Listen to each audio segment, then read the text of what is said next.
Check 1 2. Check 1 2 3. Test. Test.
Good evening.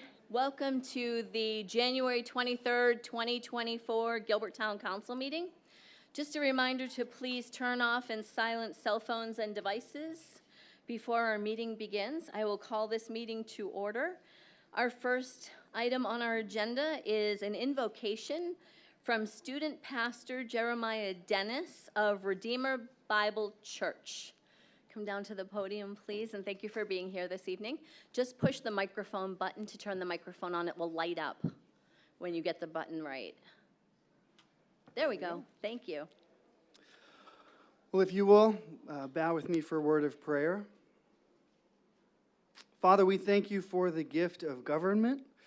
You tell us in the Bible that all authority comes from you and that you actually have given us our leaders for our benefit. As such, we are grateful for them.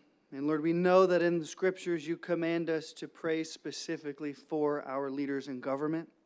So we want to do that. Father, we ask that you would grant them wisdom and grant them discernment as they make decisions that affect our community. Pray that they would walk in integrity with the highest honor. Lord, may they promote the well-being of all of the folks and the people in our community. And we ask that as they do that, as they serve us, that they would derive tremendous joy from their public service and sacrifice. May they honor you, Lord, in all that they do in this position of influence. We ask this in the name of your Son, Jesus. Amen. Thank you, Jeremiah. We appreciate that invocation. Next, we'll have the Pledge of Allegiance, and it will be led by Councilmember Buckley. Please stand. Please join me. I pledge allegiance to the flag of the United States of America and to the republic for which it stands, one nation, under God, indivisible, with liberty and justice for all.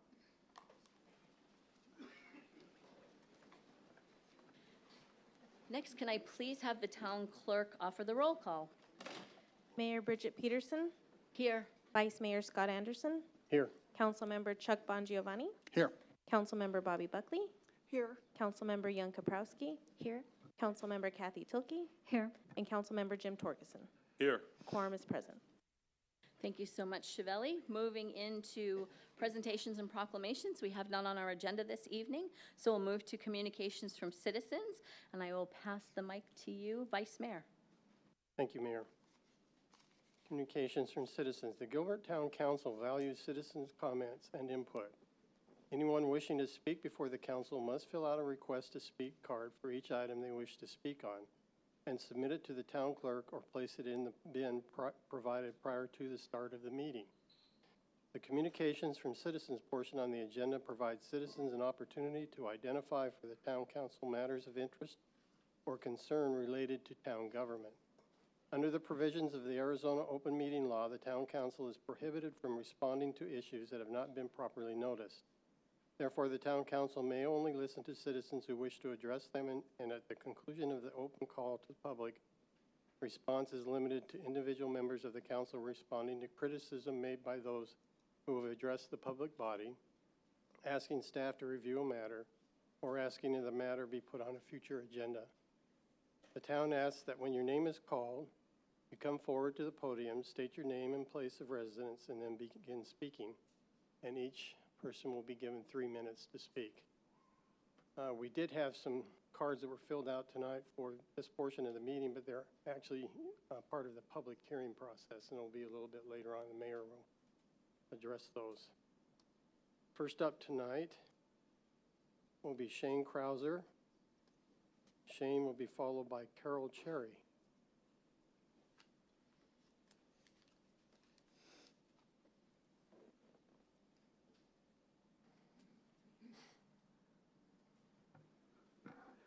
All right, good evening, Mayor Peterson and council members. Thank you so much. My name is Shane Krauser. My wife and I and our kids have been here in Gilbert for quite some time.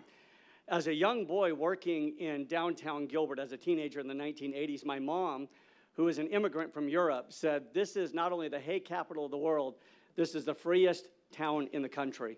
And I think what's very clear now is that's not the case anymore. We have rising concerns with increase in crime. We've got a recent wave of town violence or teen violence that we're concerned about, and we want to ensure that something like the Preston Lord case doesn't ever happen again. But yet we have a mayor and a council that has remained silent in the face of much of this that's going on. And I look at the protocol of mayors that are going on all over the country. Just recently, the mayors of Rochester, Jersey City, and Atlanta have called press conferences and talked about the crime going on in their community and making it clear to the public where we're going. Just last night, the Queen Creek mayor showed up at the town hall, and yet our mayor was absent. And Mayor Peterson, with all due respect, the ribbon cuttings that are quite often done, I think are important. It's important to have solid communication and relationships with businesses coming here that wish to remain here.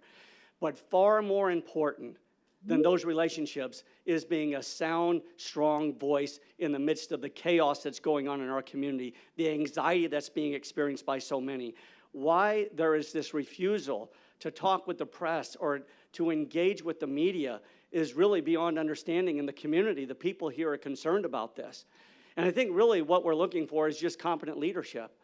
And maybe even more than that, we're looking for the individuals that were actually elected to run the government. Mr. Banger, Mr. Payne, Chief Solberg, they were not elected.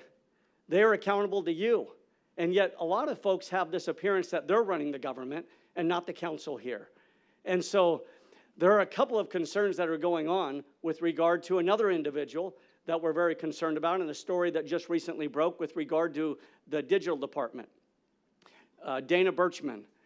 If these things are true, I hope that this council acts aggressively, because these things are irresponsible from the town government's perspective, and they're fundamentally illegal if they are true. Number one, $1.1 million is absolutely irresponsible. I'm not suggesting that social media from a government's perspective is not important, but it's not to be used as a political platform. It's to be used as an information outlet. And there's evidence that goes to point number two. It is being used as a political outlet.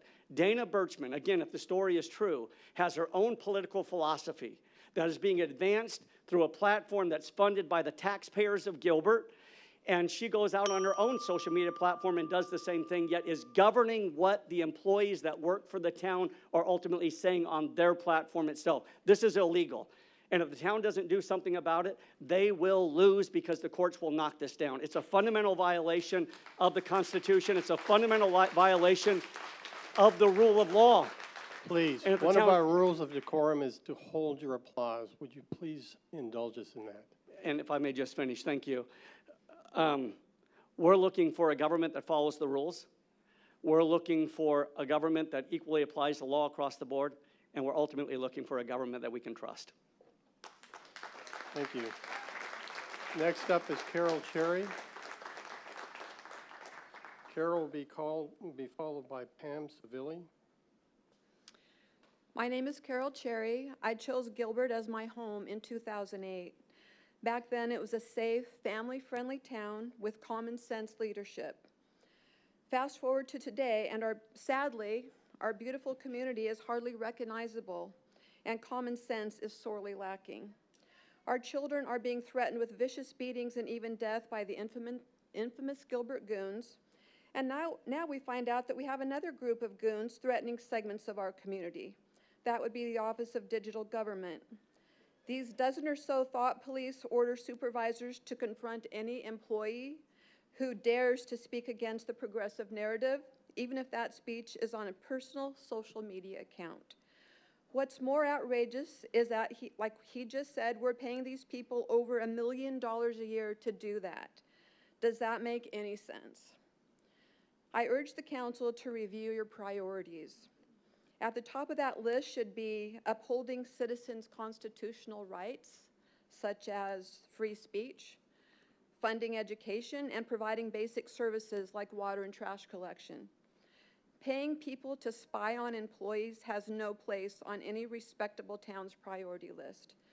I'd like to see this ODG completely dismantled and defunded immediately, replace it with a communications department that has a clear mission statement, that follows constitutional principles, and is staffed by people who are capable of leaving their personal political agendas out of the workplace. Thank you. Pam Savilli. Pam will be followed by Monty Lyons.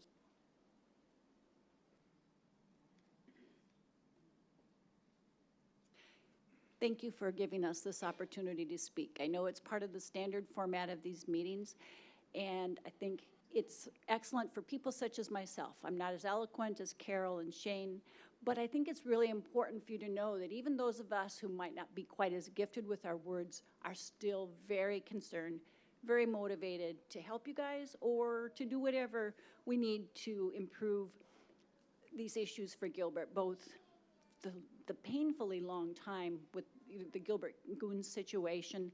So many people are concerned. Everybody I know that I speak to is like, oh, yes. You know, people who are not politically active know about this, talk about it, worry about it, and they can't understand how it has taken so long. I can't either. Then I know with the Office of Digital Governance, that really shocked me.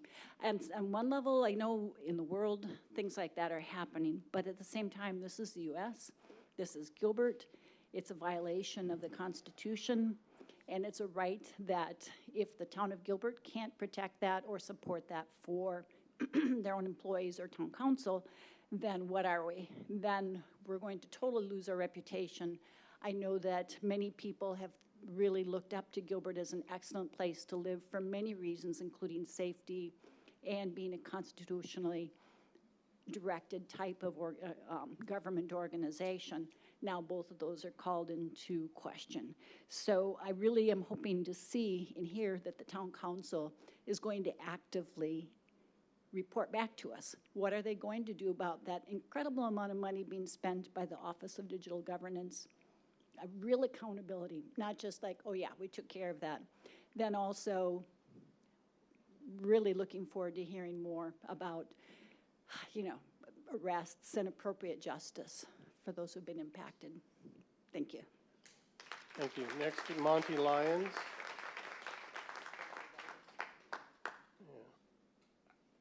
Monty will be followed by Gregory Beers. My name is Monty Lyons. I live here in Gilbert, 820 North Swallow Lane.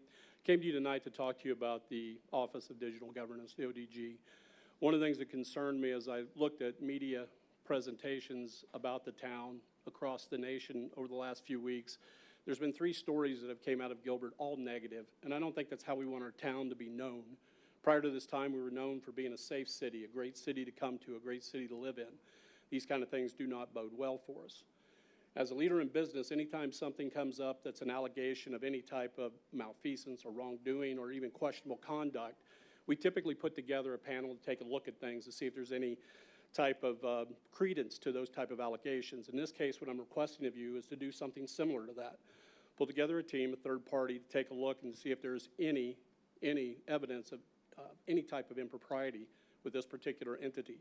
And if that is the case, if there is any indication that something might be there, I think that the leader of that organization should be put on administrative leave, as well as the head of HR, because they would not be able to do the things they've been alleged to do without their concurrence, frankly. And I think that there needs to be a third party brought in to take a look at this, suspend the operations of that particular organization until we find out whether or not the things that they were doing are appropriate or not appropriate. If they weren't appropriate, it needs to be shut down immediately. Now, for my family, I have a vested interest in this because I've seen things like this before and I've heard stories about it before. My wife's family spent time in concentration camps in Germany and died there. They fled to Germany from Russia because they saw the same things. And I've heard stories time and again over the holidays about the things that they endured. My sons, myself, my uncles, and my grandfather, we all fought against authoritarian regimes in the U.S. military. I've seen people die. My family has shed blood for this. It is something I'm very passionate about. It's something I have deep feelings about. And I think it needs to be addressed and addressed quickly and effectively. And the best way to do that is for you guys to take this seriously, get somebody who's objective to look at it, and get it into perspective quickly. And get that information out to us, what's going on. Because frankly, if it has infected, and I look at the Gilbert logo and I see ODG in it, and my question in the back of my mind is, because I know that there's some controversy around the development of that logo, but are they the power behind the city? That's the thing that came to mind when I thought about this and I read about it. And that can't be the case. The power behind the city sits right back here. And you guys represent us, and we're asking you to take a lead on this and correct it. So thank you, appreciate it. Please, again, I'll remind you again, please refrain from clapping.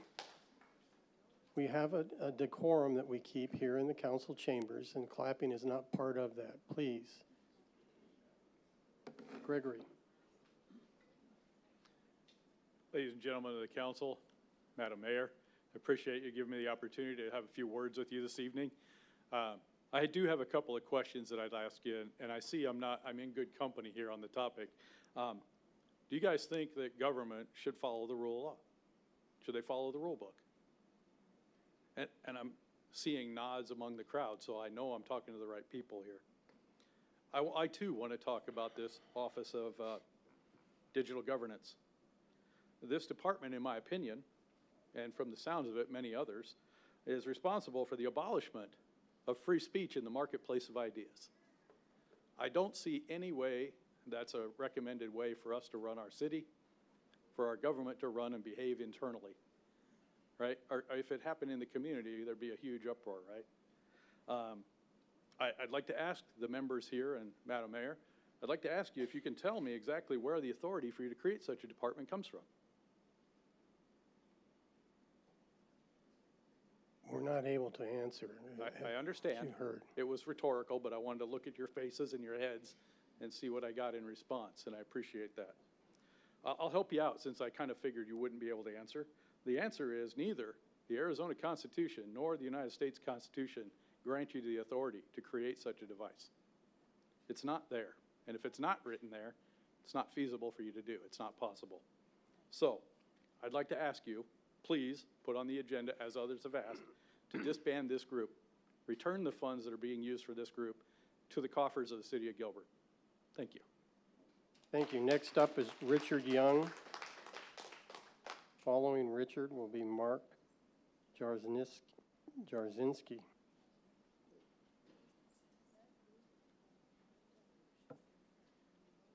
Richard Young, I'm a resident of Gilbert. It's going to be difficult to follow those people. I agree with every single one of them. The ODG is a catastrophe. What was it? Designed by Putin? Is that where it came from? We've heard people say it's illegal. Well, what does that mean? Obviously, nobody seems to care. Let me give you an idea why you should care. Maybe when you read these reports, you should have called your lawyers. When your lawyers read it, they should have called you. 42 USC Section 1983. That's the United States Code. Used to be called the Ku Klux Klan Act. What that basically says is if you, as a person, and a person includes a town, deprive someone of their constitutional rights, that would be including the First Amendment, you can be sued. You can be sued under 42 USC Section 1983. There is no question. There are suits brought under that all the time, frequently against school districts because they are tempted to go over the line in interfering with free speech. So, you can be sued for what? Well, you can be sued for basic damages. You can be sued for punitive damages. There can be an injunction. Who can be sued? You think, oh, well, it's going to be the taxpayers who lose. No, not necessarily, because under this statute, it turns out it can reach around to personal individuals. When you're rolling the dice on this one, you're not putting the taxpayer money on the field, on the bays. You're rolling the dice with your own assets, potentially. You can personally be sued. You can personally have a judgment brought against you for doing this. And if you lose and there's a judgment, then somebody will come and take your house and your savings accounts and the rest of it. You do not want this. You do not want a 42 USC Section 1983 suit against any of you. And this includes everybody in that department. You need to get in touch with your lawyers. You need to find out right now what potential liability you have in this. I don't know because I haven't explored the ins and outs of it, but you are potentially at risk. They need to look at it. And in the meantime, you probably need to close that. Put them on paid administrative leave, but don't let them do this stuff any longer, spying on your employees, on their social media, and then coming back here and taking action against them. That is outrageous. If I were on a jury, I would award punitive damages on this. Count on it. It is simply outrageous. It's totalitarian. And then, once you've taken a good look at it, you probably need to abolish this thing altogether. And you need to probably take a good look at whoever is responsible for creating this organization, and maybe that person should be shown the door as well, because that was terrible, dangerous advice. Dangerous not only for the town reputation, for the town assets, and for the assets of the individuals who are implementing this program. You need to end it. You need to end it now. Next up, Mark Jarzynski. Mark will be followed by Joanna Jarzynski.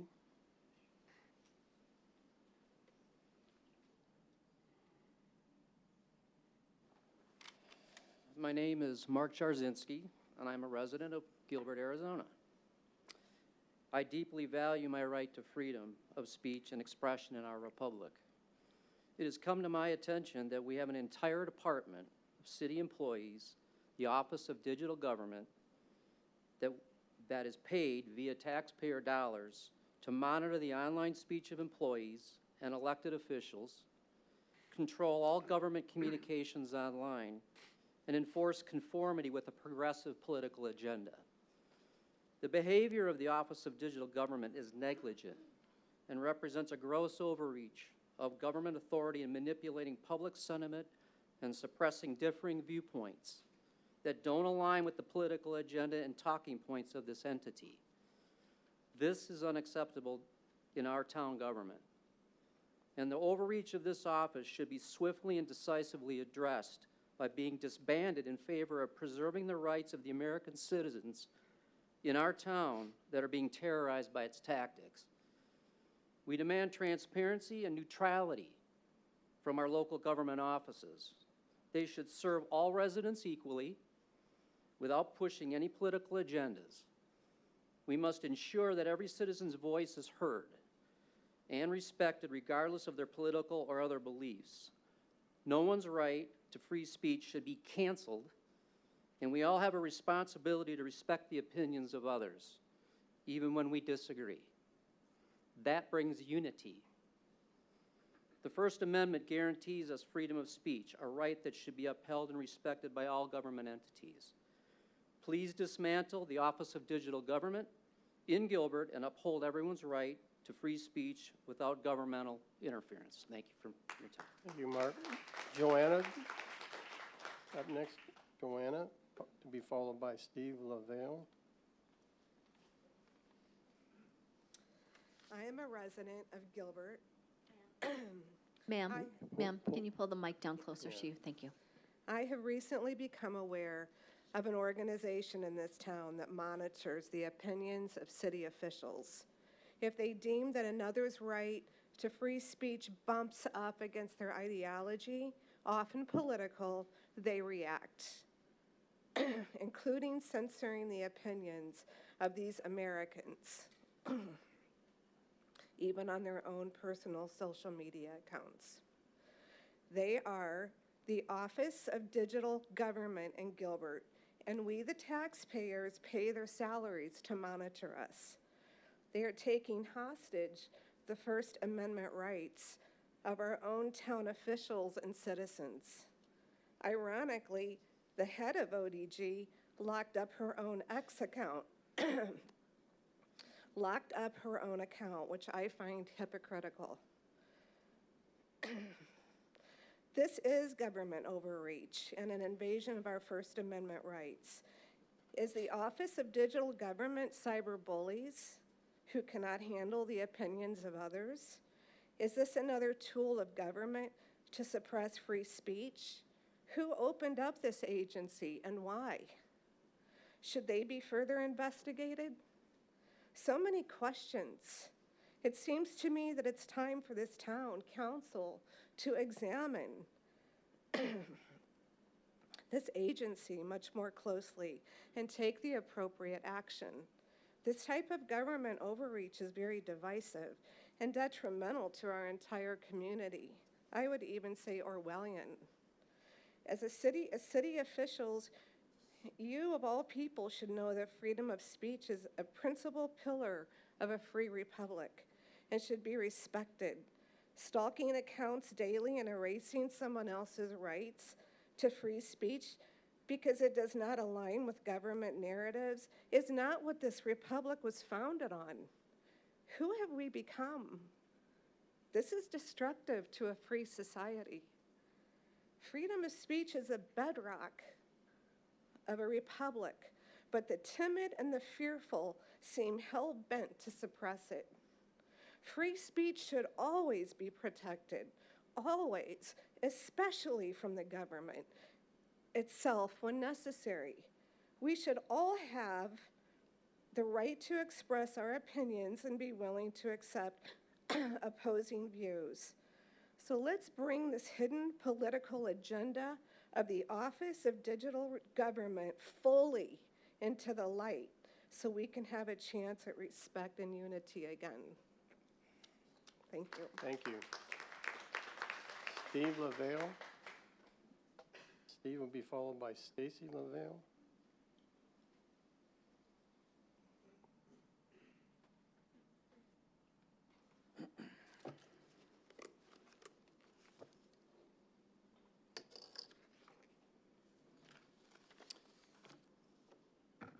All right, good evening. My name is Steve Lavelle, and I am here to, well, everybody's exposed ODG, so let's talk about Mr. Banger and the hiring practices of the Gilbert town. By the way, I'm sorry, I left my black coffee outside because I didn't want to be called racist when I came in here tonight, okay?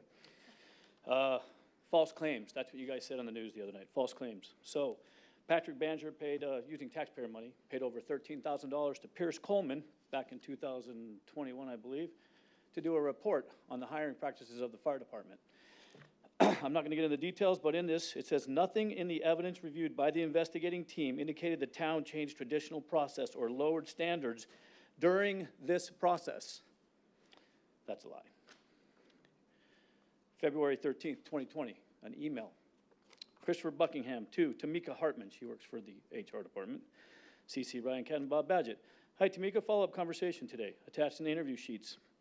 We will invite, through a test score of 87, note that, 87, big number, February 22nd, Bob Badgett to Jim Jobush, former fire chief, my former boss. This letter is to let Chris and I agreed upon. I support the message and will let you know when we hear from the committee. The committee being the committee of firefighters that are going to do the interviews, okay?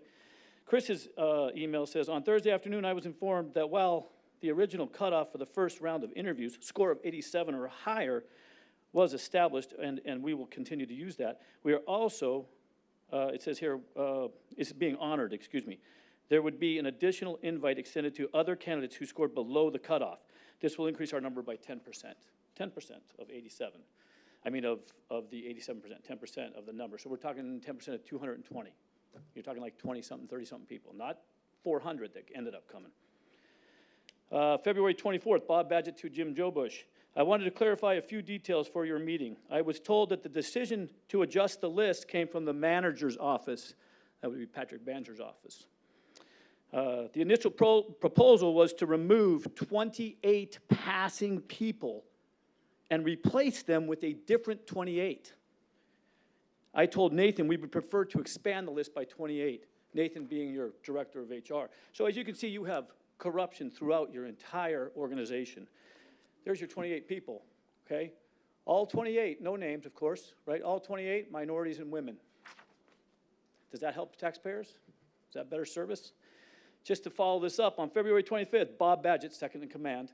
By the way, the guy, Rob Duggan, the first guy in command, knew all about this too, okay? So he says in an email with Tamika Hartman, her responses are in red.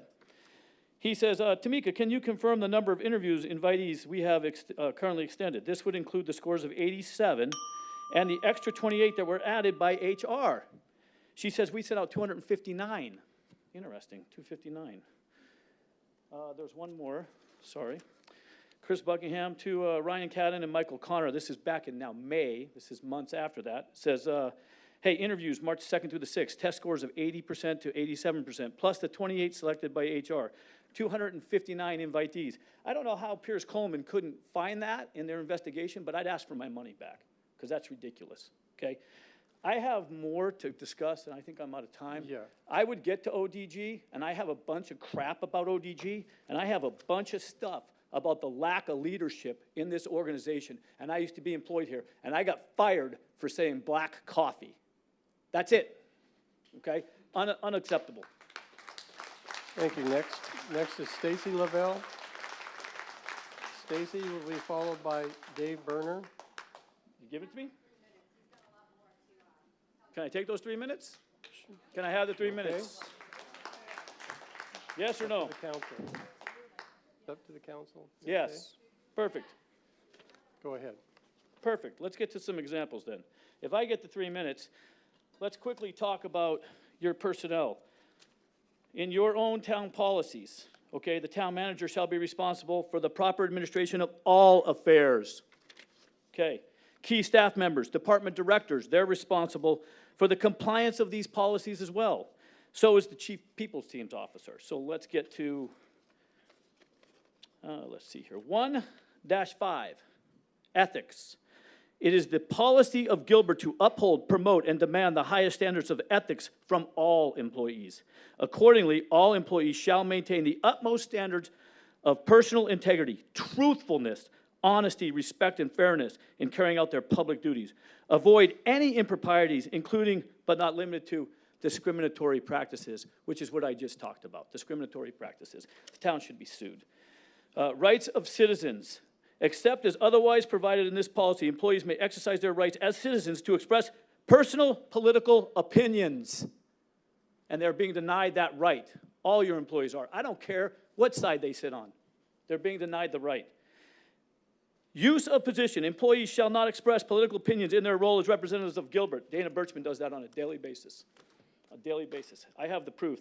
Right here, my guy that just got served again, another restraining order, which is BS. Here he is.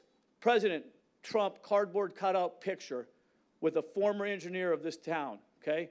He gets written up for this. Gilbert, your town, Topa, and Bernie Sanders. No one gets written up for this. Okay. Steve Lavelle gets an email from Rob Duggan, your current chief, And in his message, he says, I think the message of the counseling should be something like, and this is a quote, I'm reading his quote, "We noticed this picture, and it's fine that you support Trump or whoever you want to support, but you need to be careful in the future." Wow, overreach right there. All right, let's go on to the fire truck post that Dana Birchman, she makes, I don't know, what is it, $210,000 a year on August 21st, 2020. She says, hey, I wanted to make you guys aware that our fire trucks, Engine 257, drove by and turned on its sirens to support protesters at the Back the Blue rally yesterday. We're paying her that much money for that? That's unbelievable, okay? Let me just make sure I'm not missing anything on that. Oh, wait, yes, I am. Look at that. This is Dana Birchman posting, okay? Black Lives Matter, and she literally says, we hear you, we stand with you. However, my engineer gets written up for flying a blue line flag after the Chandler officer, and I have to show him respect, so hold on a minute. Let me look at my notes, because this is important to me.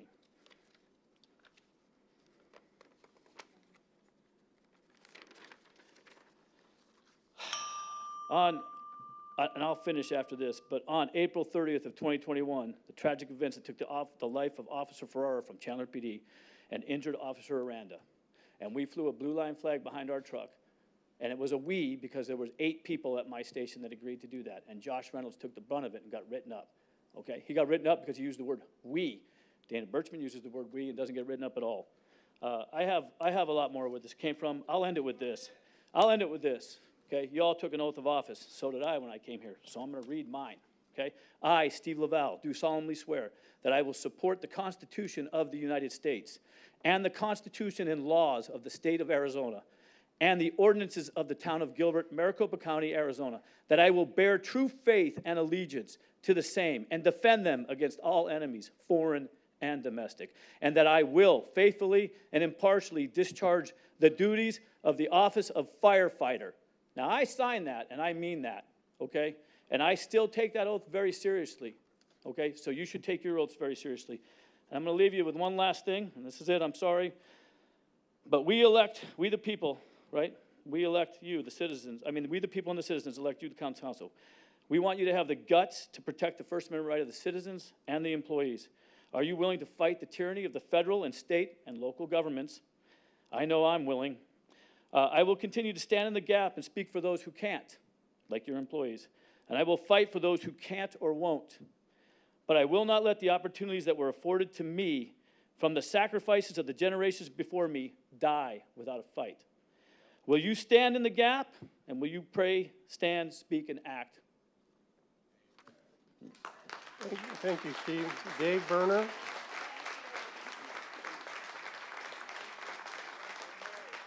Dave will be followed by Steve Berman. Dave Berner, followed by Steve Berman.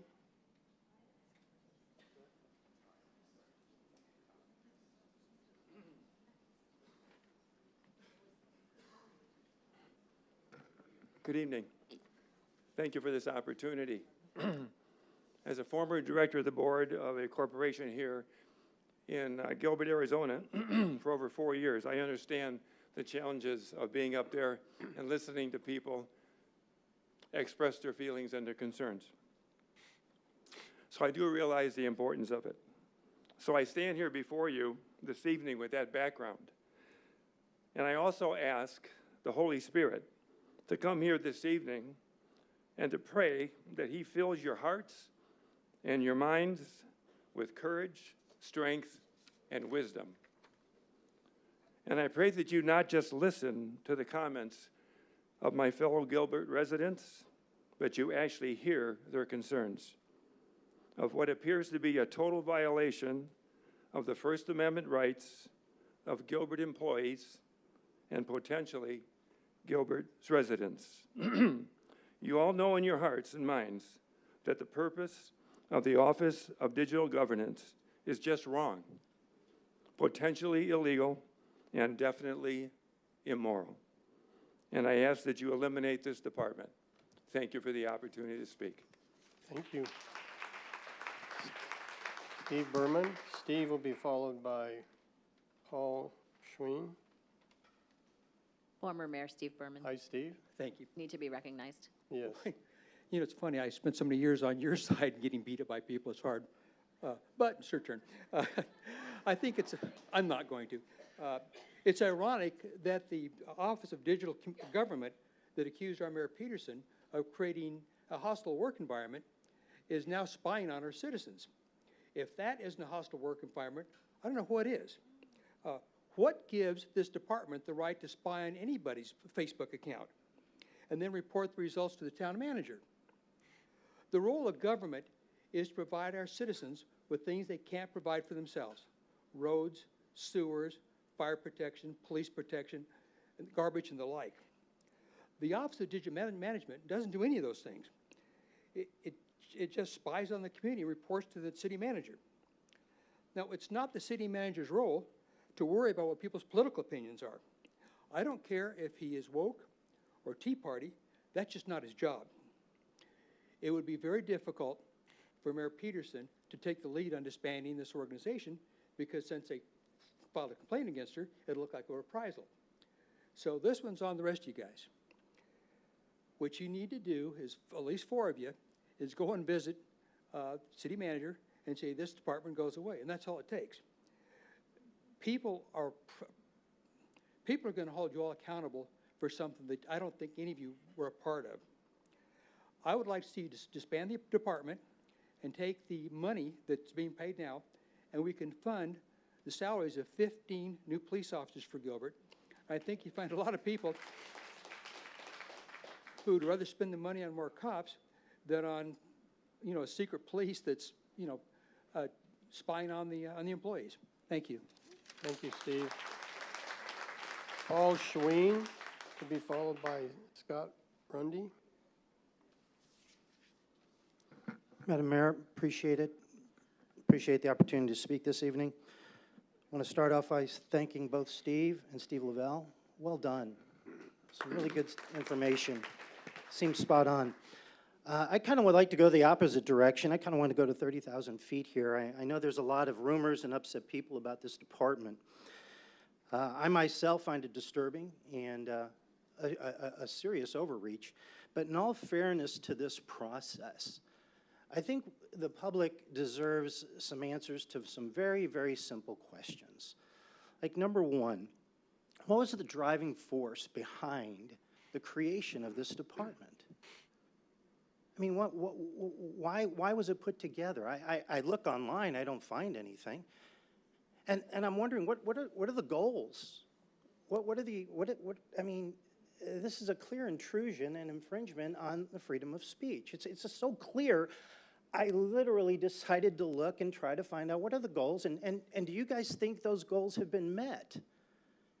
And if they haven't, well then disband it. And this recommendation to have police, yeah, why don't we take the money and use it for something that you can be praised for? I just can't believe I live, by the way, Paul Schwinn, I live here in Gilbert, and I'm just so surprised and quite honestly just disappointed, because all of you are really smart people and you work so hard to create a community that we love and you love. And I see people that are being torn to pieces over some of the silliest policies. So I want to know what the driving force is. Why was this created? Was it a policy? Was it an incident? Was it a think tank that got together and thought this was a good idea? I think we deserve to know that much. What are the goals? Were the goals met? And what about the people that are doing these observations? I mean, what qualifies them? And what are they, the reporting they're doing? I mean, it's doing damage to a lot of lives. And I just think at 30,000 feet, we deserve answers to some very, very simple questions. Thank you very much. Thank you. Scott Rundy. Scott Rundy. He will be followed by Carissa Arnold. Sorry. Good evening. My name is Scott Rundy. I am the chair of the Town Council Watch Committee for Legislative District 14.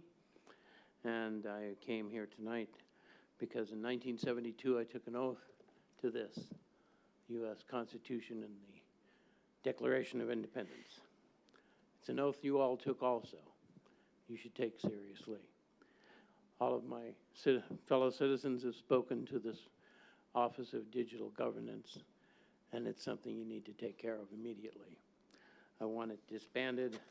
I want the funds redirected, something useful, say a water project like the water treatment plant that we're lacking.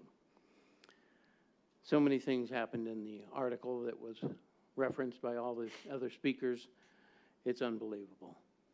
So, as a citizen, as a veteran, as a first responder, I ask you, please get rid of this now. Thank you. Carissa Arnold. Carissa will be followed by Christine Brennan. Thank you for your service, sir. Sorry if this gets a little emotional. Close to the mic, thank you. In January of 2021, my daughter was sexually assaulted multiple times by a student at our high school. We went through and pressed charges. What would later come with intense bullying, my kids' livestock, my son got pulled into the situation. My kids' livestock was teased on the high school campus. We had property vandalism on the high school campus. It is a situation that we are still dealing with today, 3 years later. My daughter is not the only one he went after. He targeted her, and he targeted at least 3 other girls. Our situation involved a huge group of kids at our high school, one of which has been publicly named in the death of Preston Lord. A weapon was used on our high school campus. And I'm going to say a weapon should never be used in play, but it was done in play. And one of the kids who was the culprit in using this weapon was a football player, and none of these kids were prosecuted. We believe fully that that weapon was also used on my daughter's goat at the high school. We have video of panic attacks when this certain kid would come into the barn. My family has endured so much through this entire situation, and we have fought like crazy to get justice for my daughter. When charges finally went to the county prosecutor, because we had a partial confession in court, we were told that because it was a first-time offense from their side, the charges got dropped and he walked away. And 3 more girls have since been assaulted, and because of everything that has happened to us, these girls are terrified to come forward. And to my knowledge, we are the first people speaking out about sexual assaults. And based on all of the research work that's been done, there's no doubt in my mind that this is connected back to the gang that everybody has been talking about with the violence. There are multiple girls who have been assaulted in these situations. My big thing here is I'm trying to understand how our schools are getting the opportunity to decide which kids are and are not prosecuted when crimes are happening on campus. Because we had vandalism, we had all of this stuff going on, and our principal was interfering and getting to make some of the decisions on this. And so this one kid who was involved in Preston's death, my question comes back, and I've asked our school district this: if you guys had stopped and prosecuted this kid and taken this case seriously, Preston might still be alive today. Thank you for coming. Christine Brennan. She'll be followed by Catherine Speaks. Hi. Ladies and gentlemen, I'm Christine Brennan. I am also one of the moms that runs the Lily Waterfield page on Facebook. I want to talk about action and inaction. Last night, Gilbert Town Council had a meeting at the same time as Channel 12's Community Town Hall on teen violence. 3 members of the Town Council took action and left that meeting early to attend: Chuck, Scott, and Jim. Your actions and your presence was noticed, and it is appreciated. Thank you. What was also noticed and not appreciated was the absence and inaction of Bobby, Kathy, Young, and Bridget, our very own Gilbert mayor, who was invited by Channel 12.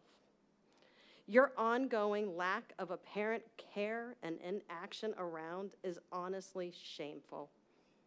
Your inaction and lack of community engagement led you to claim it took you over 30 days to find out about Preston Lord's murder.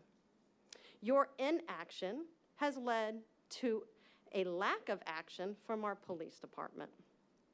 Your inaction continues to allow teen gangs to run rampant and cause fear and harm within our community. Your inaction means that none of the community events in support of the Lords and our teens have seen neither your support nor your presence. In fact, the only action we've seen from you, Ms. Mayor, is your obvious attempt to derail the creation of the Teen Violence Subcommittee. So I ask you today, do the right thing, take some action, resign, and let somebody else lead our community and take the right action. Thank you. Thank you, Christine. Next up, Catherine speaks. Catherine will be followed by Jeff Manny.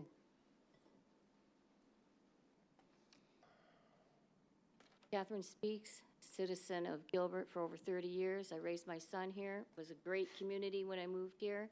Now what do we have over the houses? Circling helicopters continually, and that is scary to me. I moved out of Mesa to Gilbert to avoid that kind of crime, and I see that the crime is getting stronger and stronger here. And what are we doing about it?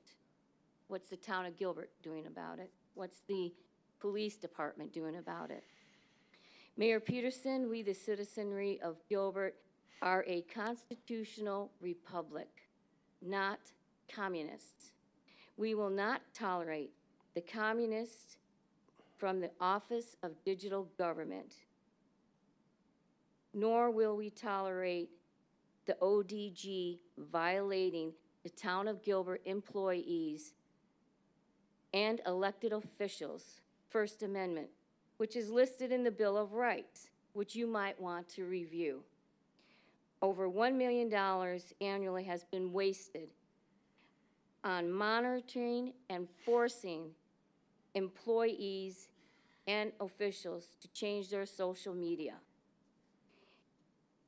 accounts according to the almighty Office of Digital Government. I request you, Madam Mayor, eliminate the ODG and return the millions of dollars back to the town and the citizens. The citizens would like to know where you and Chief Solberg were last night when the town hall on teen violence was held. The other thing we want to know is why will you not communicate with the press or have any press releases? It is our town. We deserve it. It is your job. You took an oath and held your hand up and took that oath for the citizens of Gilbert, and you are not completing or finishing or living up to that oath.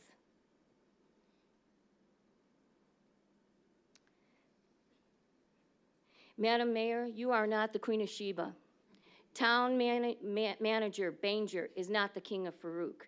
We are Americans living in a constitutional republic, which includes the Bill of Rights and protected by the Constitution, which you might want to review.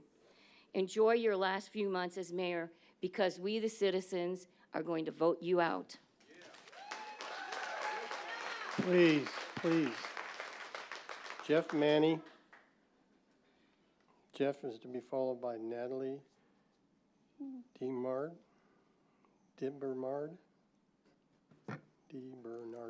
Sorry, DiBernardo. Sorry. Good evening. So I haven't been to one of these town council meetings in probably over a year. And from some of the things I've heard and one of the topics which I'll talk about, it's kind of sad to see things the way that the state our city is in and the problems we're facing. I'm kind of a child of the 80s. I mean, I grew up pretty much in the 80s, and I just think back then, and I think most people here, by the looks of gray hair and the wrinkles we all have, that most of you probably grew up in the 80s. And boy, if you think about back then, what a great time it was to be alive. I mean, there were some problems, but nothing on the scale of what is going on today. And I'll say, Gilbert, I think, is still a good town. I mean, there are towns that are a lot worse if you do a lot of reading and research. But, a lot of these problems are coming to Gilbert. And hopefully we can get to the bottom of this, because it's tough to see the city kind of getting torn apart the way it is. And I've been here since 2002. I moved here from Chandler. I'm here to specifically talk a little bit about the Office of Digital Government. Recently, I pulled out my yearbook. Grew up in the suburbs of a town in Ohio. Graduated in 1985.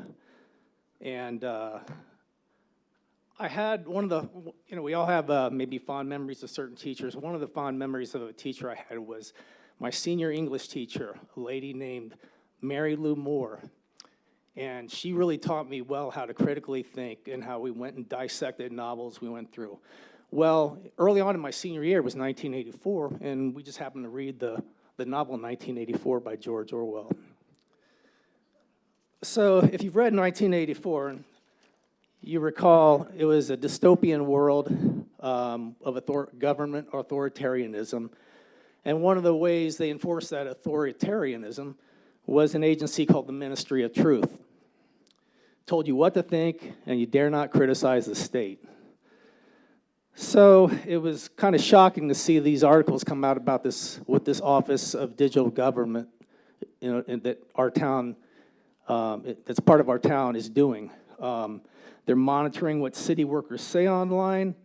They're pushing political left narratives, and they're stifling contrary speech. They're disciplining city workers who don't toe the line, and they're interrogating them too. I'll read you some examples of what they allegedly did from an article.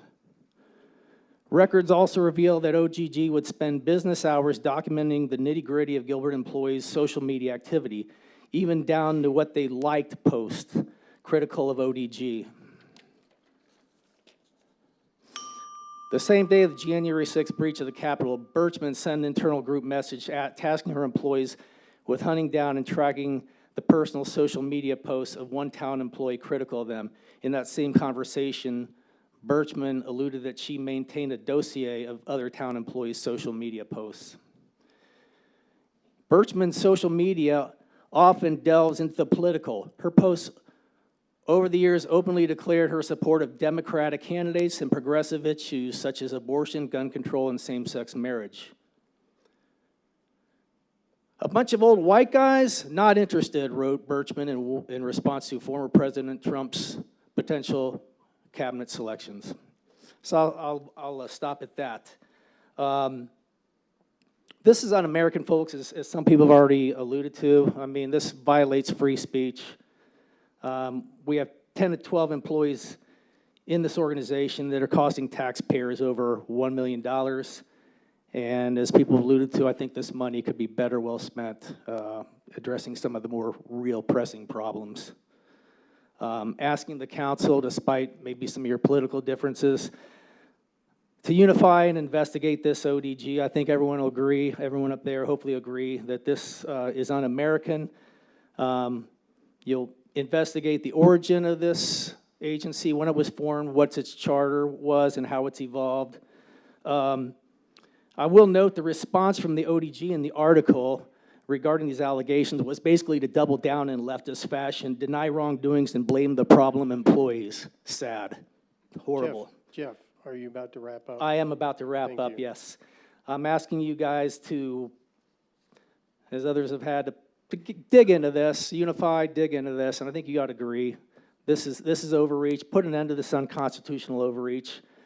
And if these allegations against Ms. Birchman are true, no leave of absence, fire her. Natalie DiBernardo, Natalie is to be followed by Kevin Bishop. Hi, okay, I'm Natalie DiBernardo. I have been a resident of Gilbert for almost 20 years. I have 3 teenagers, and I have buried one of my children here. I lost her in 2017 to an act of violence. And I was gonna say some things, but forgive me, I'm gonna go off topic a little bit. And forgive me if I'm nervous, because like so many that are afraid to speak up, I too have been bullied by people in this room. Half of the members that spoke tonight about ODG and about Facebook and about all this have also done that to me when I ran for office. And they bully women. This subcommittee that we created, I had high hopes for it, and as I watched it, I realized how off base and how out of touch you guys are with really what's going on. Parents like myself and this wonderful woman that spoke, we have been working on this and been saying it's been a problem, it's a problem, it's a problem. And this subcommittee, what you have done is you really created a division committee, because the reason why none of our female town councilmen spoke is because the minute that subcommittee was created, open meeting laws apply. And now, none of the women can speak. We've silenced the voices of the mothers yet again. And I am asking you, this is my formal request, to put this as an agenda item so that we can hear everyone's opinion on it, and to reopen the discussion about making it an issue that the community task force handles, because the subject is so broad. We have, Rachel, before these cameras came, we had Rachel Hansen, she died a year and a half ago. My dear friend was shot in her apartment, her murder still unsolved. We have women being beat. Every time a child cuts themselves, we have teenagers committing suicide at an unprecedented rate. And when we had when I watched the teen subcommittee, you guys are at ground zero, and a lot of us are already way past that, and it needs to be brought over there. You guys created a division committee for us, and I'm asking you to please put your political beef aside, because this is not political for me. This is not political for these moms. This is real, and it affects us long when these cameras are gone, long when all of you are out of office. Miss Buckley sat at the last meeting when we talked about creating the subcommittee and said, I want to be a part of the committee. She lost a child as well, and she got steamrolled. Nobody even asked her if she wanted to be on it, and she had valuable, valuable things to bring to that committee. So I am asking you, not as Natalie DiBernardo that you know, I'm asking you as Natalie DiBernardo, the mother of a dead child, which there's no justice for that. No, finding Preston's killer doesn't do justice. There's no justice. The only justice is bringing him back, and that's not possible. So the only thing that we can do to even make it somewhat right is to prevent this from happening again, and that problem is so big, and it requires mental health specialists, and it provides the support of our police department, all of which the subcommittee cannot do. So I am asking you please to reconsider making this a community task force issue, and please add it to your agenda so that the community can hear from you and the community can be involved, and so that the mothers of our council aren't silenced anymore. Thank you. Kevin will be followed by April Tornquist.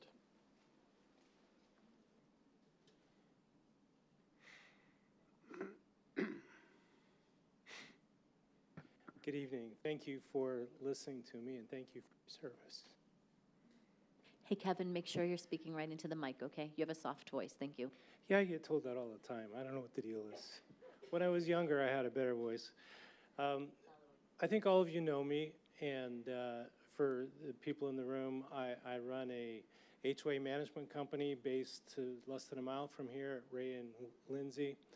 We manage a little over 45 communities in the East Valley, most of which are Gilbert-based. And so recently, we've been made aware that the town plans to increase the large volume water rates that will affect HOAs by 50% in April. And so I wanted to discuss that with you so that you understand. I realize that you're going to have some roundtables, and I intend on participating in those. But I just want to bring it home and help us understand that. An HOA is required to produce a budget that it makes available to its membership generally no later than December. We start making that budget in April. I'm sorry, in August.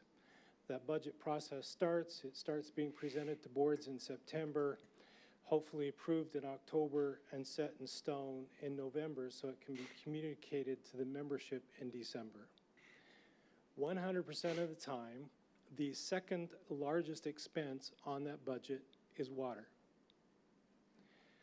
And so now as we contemplate a 50% increase in that water, with our budget set for 2024, we have no way to pay it.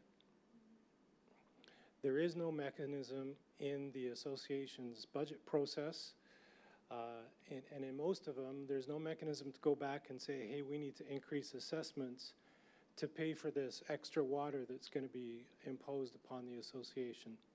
So just a few that we manage right around the corner. Rancho Del Verde has to come up with $25,000 during 2024 out of a zero-based budget.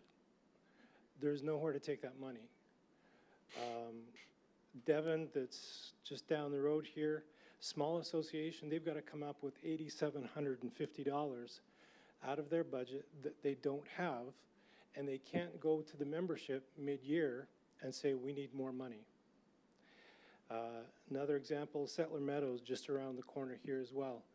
$16,250 that they will have to come up with out of thin air in their budget if this increase is imposed in April as planned. And so my voice, you'll hear it ring, is that we forestall that increase until January. Give us a chance to budget for it. Give us a chance to increase assessments. Right now we're looking at an assessment increase of approximately $100 per home for those who use potable water in the town of Gilbert. And so we would ask your indulgence just to push that back till January so we can properly budget for it and make the funds available. Thank you. Thank you. April Tornquist.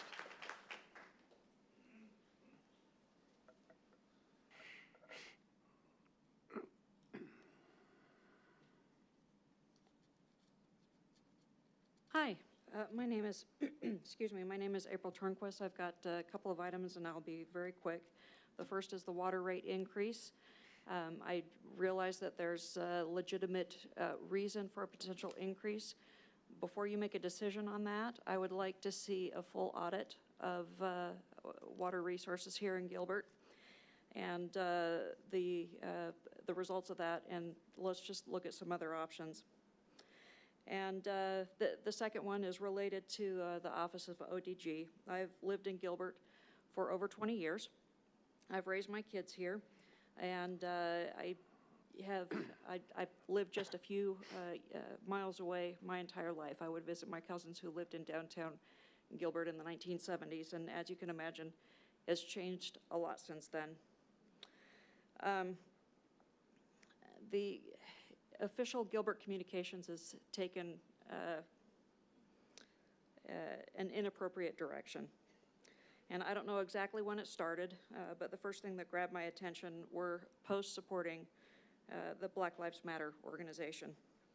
It is improper for the Public Relations Department, or the Office of Digital Management in this case, of any town or city to promote or show favoritism to any partisan organization.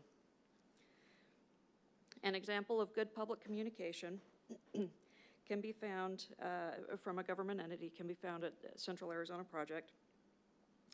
I'm a board member there, and so because of that, I read all of their communications and their social media posts, and one would not be able to determine their political leanings by reading their posts. I was recently informed that the personal social media posts of town staff are monitored and policed. I would like to know if this is true. And this behavior should not be tolerated. We should know better than to adopt the rules of old socialist Russia and communist Germany. This needs to be addressed. There are many individuals, both here and not here, who are upset about the direction that Gilbert is heading and motivated to become much more vocal and involved. Our logo, which used to be beautiful, is now a guy sitting on a toilet. I hope this is not indicative of the direction of Gilbert. Gilbert was special. Let's get back to that. Thank you. That concludes tonight's comments. Thank you all for the comments you had. Mayor, I'll turn it back to you. Yeah, thank you, Vice Mayor. Is there anyone that would like to comment on anything this evening? Councilmember Torgerson. Yeah, I would like to see if we could have a future agenda item to discuss the mission scope, influence funding, post content, public messaging, and even the name of the Office of Digital Government. And if anybody would like to join me on that, I'll pass it down.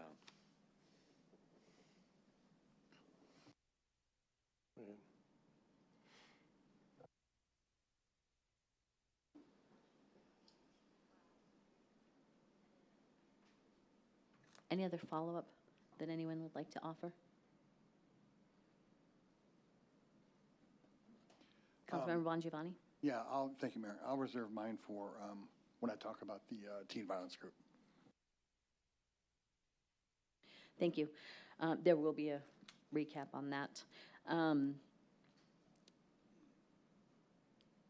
As stated, I have to be very careful because this is communications from citizens, so we have to be very careful in how we respond. As stated, personnel matters fall under the purview of our town manager, so I would ask that the town manager look into the situation and report back to us. If you would choose to have that as a council, we can put this down the dais like you've asked. And at this time, before we move on, we would like to ask Chief Solberg to come up and give us a statement.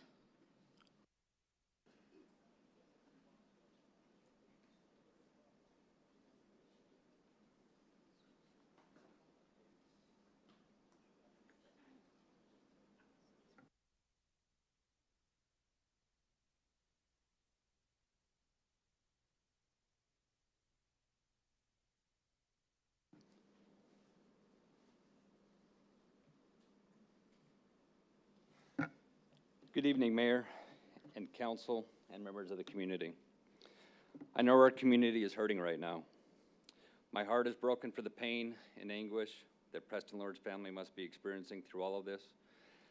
And we will continue to wholeheartedly support the Queen Creek Police Department and the Maricopa County Attorney's Office in their pursuit of justice for Preston and his family. Since his death, the parents, families, and friends of additional victims of teen violence throughout the East Valley, including here in Gilbert, are hurting and voicing their frustration and concern. Many want to know, why is this happening? Why isn't our police department doing more? There are many reasons as to why teen violence is occurring, and many hands will be needed to help create meaningful, long-term solutions. The Council Subcommittee is identifying community-based solutions and strategies, and we, the Gilbert Police Department, are fully committed to doing our part and more. Let me be clear, the Gilbert Police Department will not tolerate any act of violence, and we will continue to investigate reports of crime and hold any and all offenders accountable, teen or otherwise. Over the past 2 years, we have made 23 arrests related to teen violence, including 10 in the past 2 weeks, and one of which just occurred this morning. And there will be more. More arrests are coming.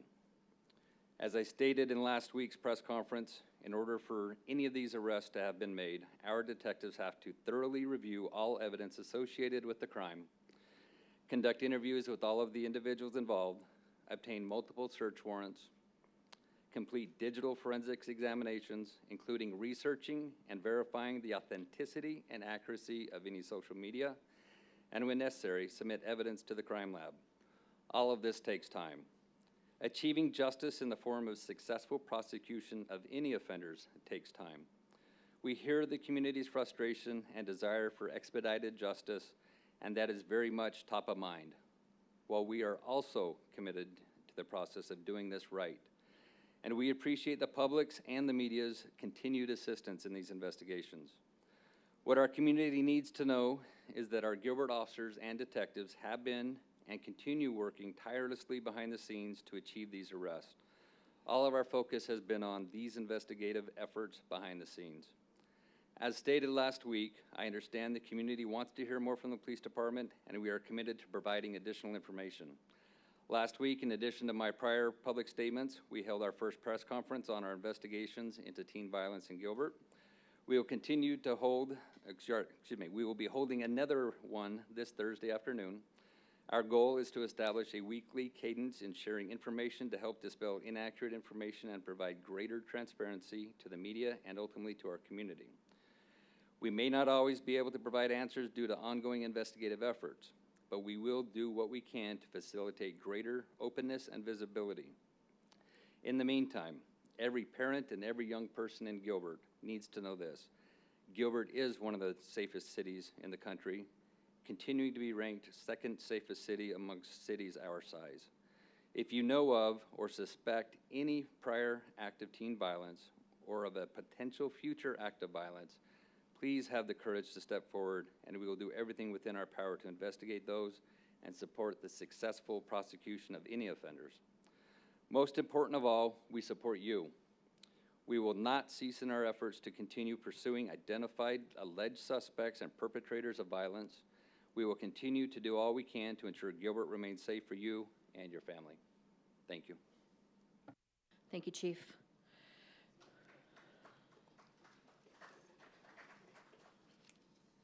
Moving on to our consent agenda, back to you, Vice Mayor.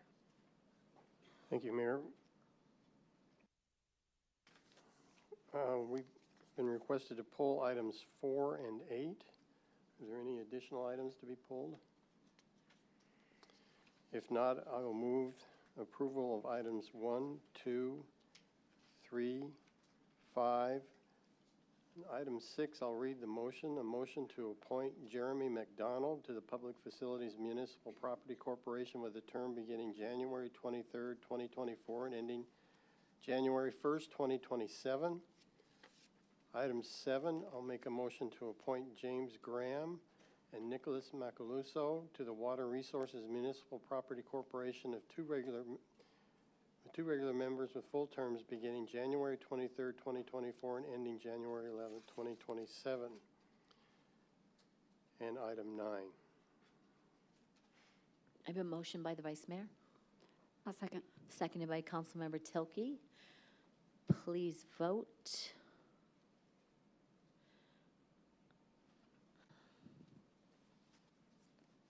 Motion passes 7-0. Item 4, Councilmember Torgerson. And I just had a few questions on the bond sale summary. Councilmember Torgerson, Yeah. before you keep going, could I request a motion to move this to our public hearing portion of our agenda so that we can actually do more discussion, have a presentation, and public comment? I'd love that. Thank you. Would you like to move what I just said? I would like to move to take consent agenda item 4 and move it to the regular agenda. Thank you. I will second that. Can we please vote?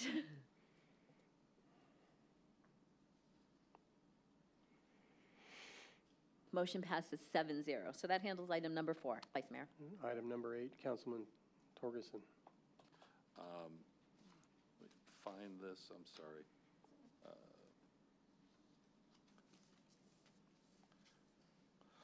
I was looking at some of the risk management on the quarterly report, and I was curious because I'm not seeing certain things, but there was something that I had read earlier about a concrete slide, and I had seen it several times online, and I was wondering if I could have a little explanation of how this reads into our quarterly report on claims. Is there somebody from staff that could address that, please? Mayor, Councilmember Torgerson, I'm not quite sure I understand the question. This report is a report of all the claims that are made and paid out, and so I'm not quite sure what you're asking with regard to I was the wondering slide. the claims for, there was people saying there were several claims on a concrete slide in Parks and Rec, and I wanted to know how it was reflected in the report, is all. Okay, Councilmember Torgerson, so this report is a summary of the claims that were incurred, made, and then paid in the last quarter. To my knowledge, there have been 3 claims with regard to the concrete slide at Gilbert Regional Park, 2 of which were made a number of years ago. I know there was one made recently. I don't recall if it was in January, so would not reflect in this report, or if it was made in the past quarter. I can get that information to you. I appreciate it, thank you. Would anyone else care to make a motion on that item? I move to accept that item. I have a motion by Councilmember Torgerson. Do I have a second? I'll second it. Councilmember Bongiovanni seconds. Please vote.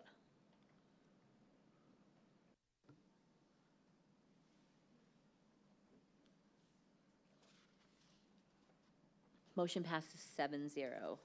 That concludes the consent agenda. We will move to the public hearing portion of our agenda. Items will be heard at one public hearing. At this time, anyone wishing to comment on a public hearing item may do so. We have moved item number 4, which is our fees item, to public hearing. And I do have 2 slips to speak, but I know that the person would like extended time based on those 2 slips. For item 4, I will open the public hearing. Would we like a short presentation from staff, please?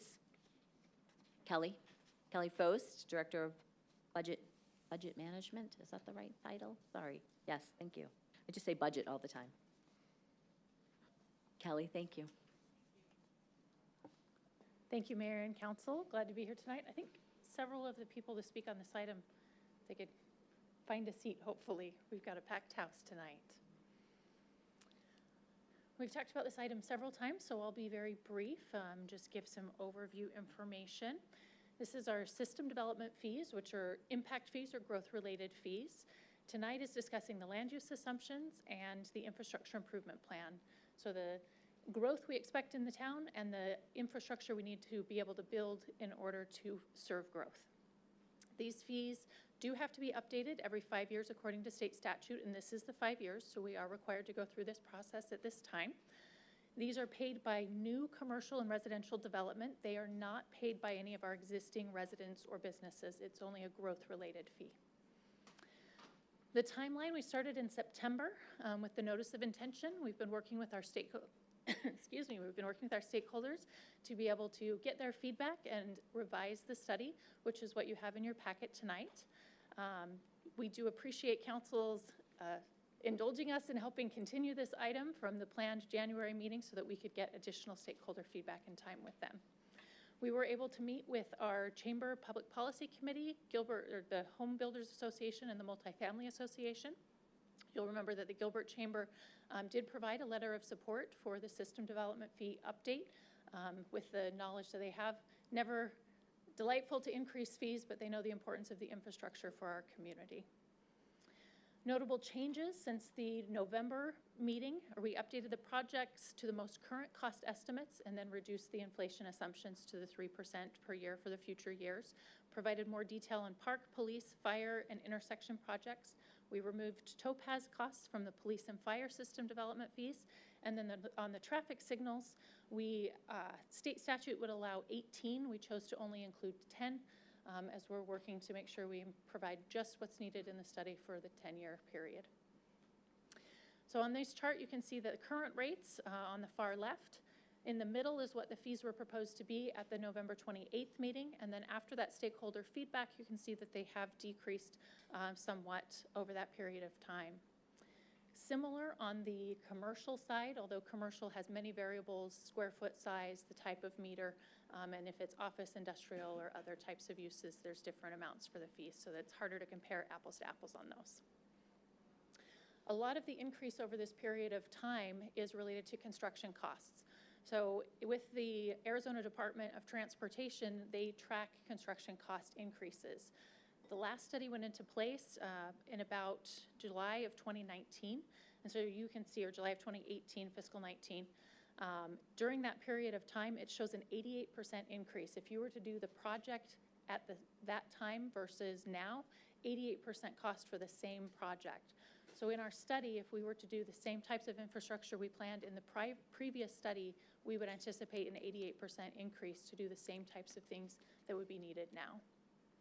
Another just check-in to double check what's happening in the market versus our fees. Compared to the median home value in 2019 when the last study was put into place, the fees represented about 8% of an average home price in Gilbert. With the new fees, housing prices have doubled and the fees have also increased, it represents a 7% ratio of the house price as well. One of the council members, when we were talking, requested some information about how much our system development fees are as a part of all of our projects. So in our whole CIP or capital improvement plan, system development fees are about 12%. Definitely a significant part of our infrastructure plan and the funding that we do for those projects, but not a complete view. It's not the only money we use on the projects for infrastructure. This is only the growth-related portion. One of the other things that's important to note is state statute does have some very strong grandfathering provisions, so that developments, if they're already in process, they have 24 months to be able to use the old fees or the lower fees before the new ones would go into place. If they're new into the development after July 1, then they would use the new fees. But it does give this period of time for development that's already in process to be able to finish out with the fees that were in place when they started. So our next steps tonight is adoption, consideration of adoption for our land use assumptions and infrastructure improvement plan. And then, depending on council's feedback and instructions, the next step in the process would be to notice a public hearing for March 5th, which would be discussion and feedback of the actual fees themselves. So it's a long process, but this is what state statute has. With that, I'm happy to answer questions. We have the consultant online as well and many staff available. Thank you, Kelly. Any questions for staff at this time? Councilmember Torgerson. Yeah, I'm curious, how did it come that the inflation rates that you had put in the initial are gone, like from 20% down to 0? Yeah, so when we started this process, because it's such a long process, we only had the cost estimates for the fiscal 24 CIP or capital improvement projects. As we've gone through the study period, and after that public hearing, we have updated costs from our CIP group that they've worked to develop for our upcoming fiscal 25.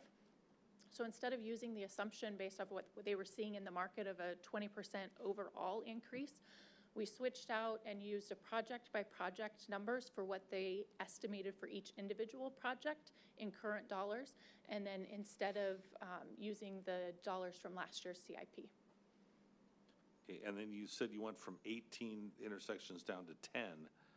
And I think my concern there would be, are we going to be spending for 18 and only recouping for 10? Again, Jessica can probably help. We worked with our subject matter experts and our traffic engineer on what they believe would be needed in this period of time. We'll let Jessica speak to that. Thank you, Mayor, members of council, Councilmember Torgerson. Currently, we are building 2 to 3 new signals each year, but as we get closer to build out, we are estimating that we can identify the right locations for the new signals and do one each year. And if that assumption changes, this will be updated again in 5 years so we can revisit that assumption and those needs at that time.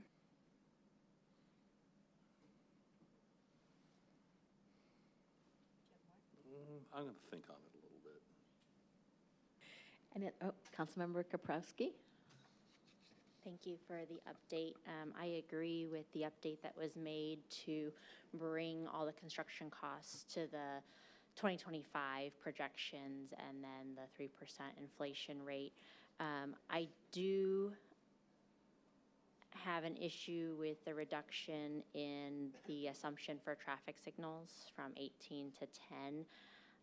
I was going to propose a reduction in a different area, and I feel that traffic signals is something that we know is our number one, like traffic mitigation is the number one priority of our residents. And I feel that the reduction should not be in this area specifically because that need is likely going to be the most urgent and within this 5-year period.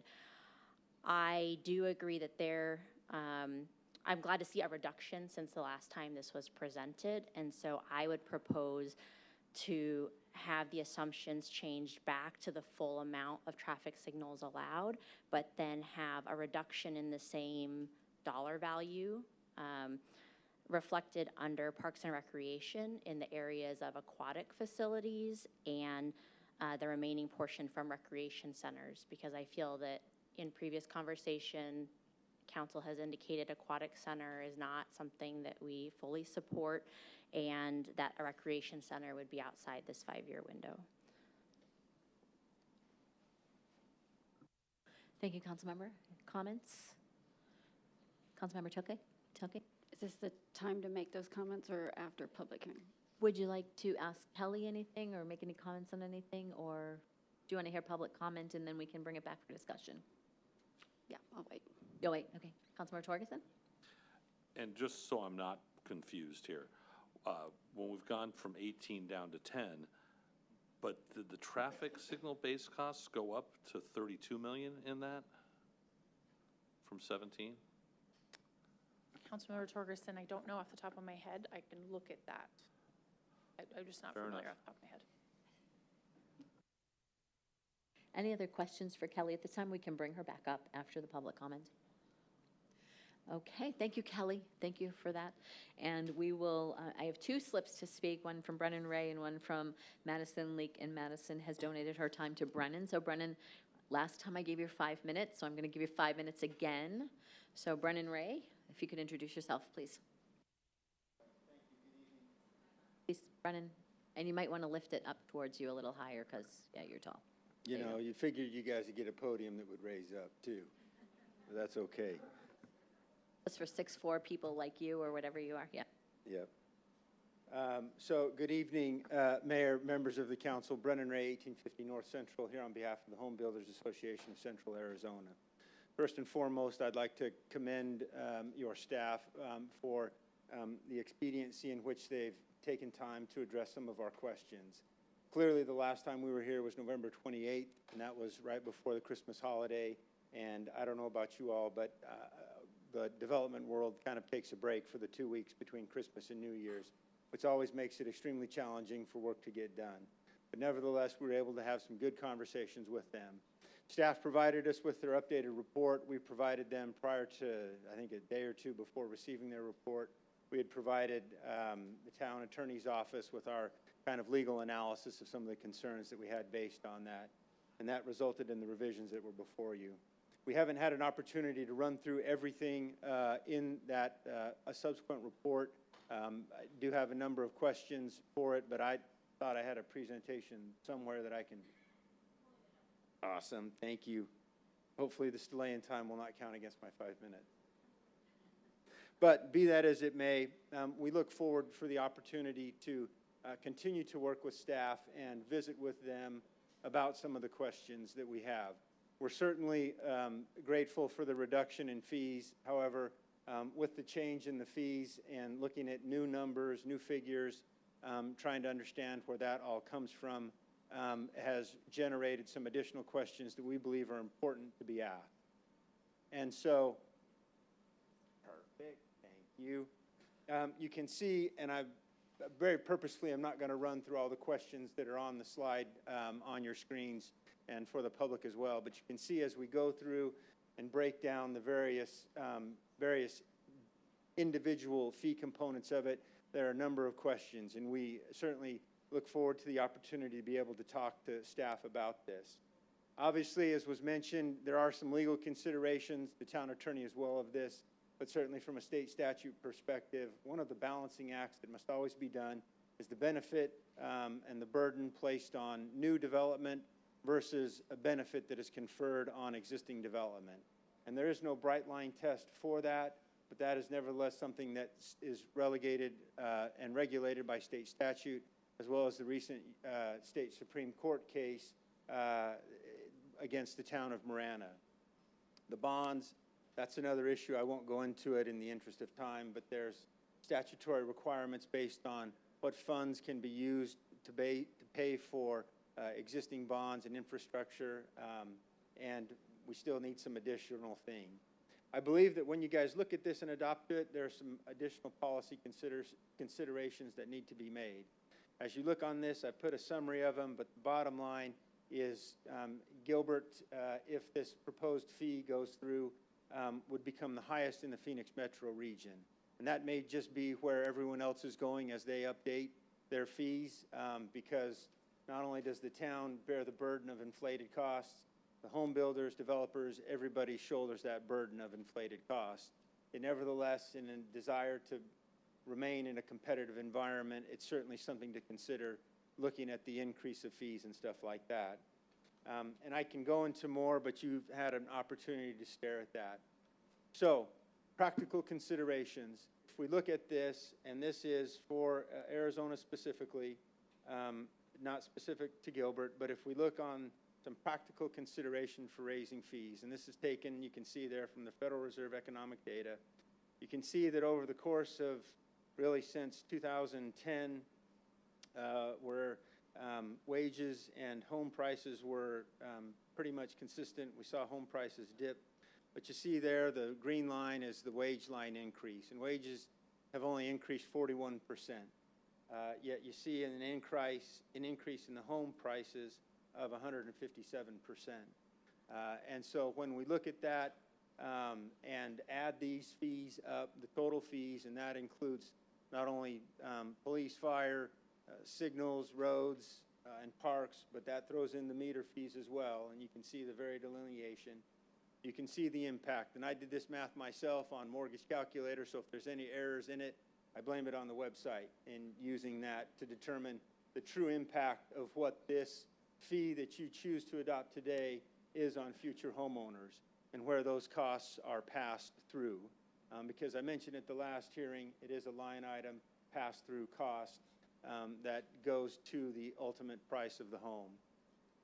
And so with that, again, I can go into a lot more detail. I'm sensitive of the time that you have been up here already tonight.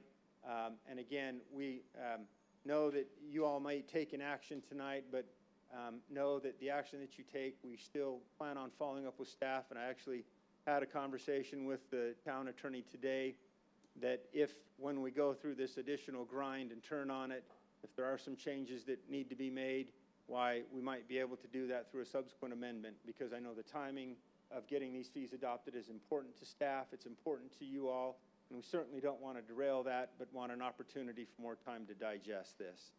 Hopefully that was 5 minutes. I don't know if it was, but I'm within margins. I don't even know if you were being timed, Brennan, so you got lucky right now. Thank you. Does anyone have any questions for Brennan while he's up at the podium? Seeing none, I appreciate your time. Thanks, Brennan. Thank you. I will bring the discussion back to the podium, and to the dais, excuse me. And who would like to kick it off? Councilmember Tilke, I think it's you. Okay. Thanks, Mayor.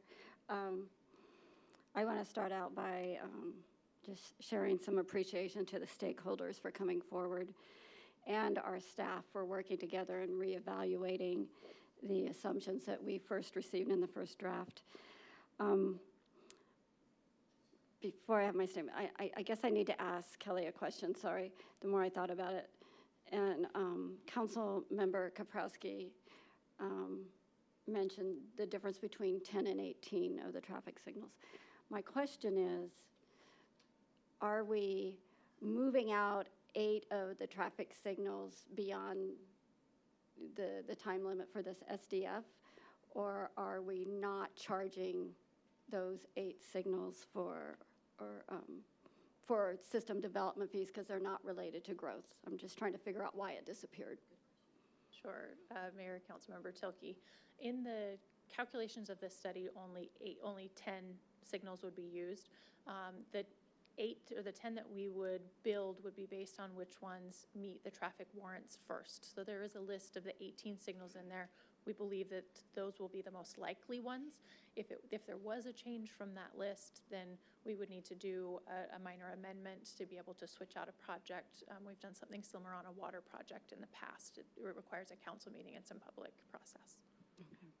So if I'm understanding Councilmember Kaprowski, you were talking about the priority of moving those projects up faster and not taking them out and then having to add them in later, if I'm understanding. Okay. Yes. Thank you.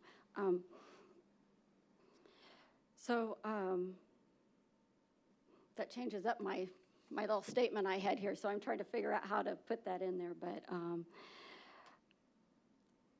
The first thing I want to recommend is that the assumptions that include the pools and the regarding your aquatic center and the rec center, that they be removed from the assumptions.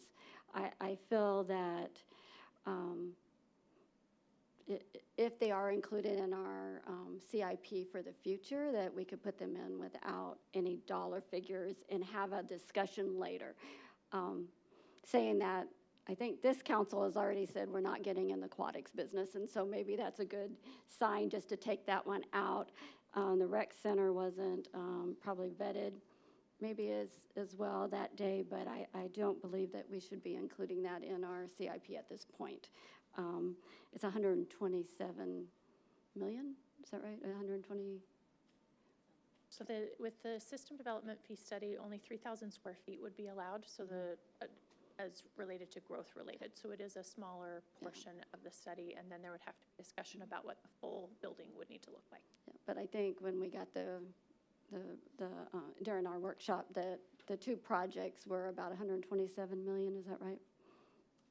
I remember 127, that's what I remember, but anyway, we would be able to take that out of these assumptions, which would reduce the fees, not only for system development fees, but for our capital improvement projects in the future. And I'm just mentioning that because by making that decision on these assumptions, if we agree tonight, I want to make sure that translates into, as we update our CIP project for the upcoming year, that those projects are not included in the dollar figures for that.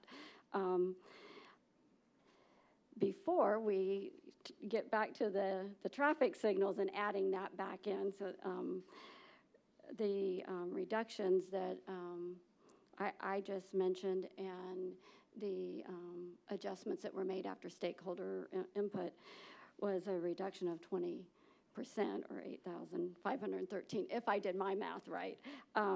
So I think that to me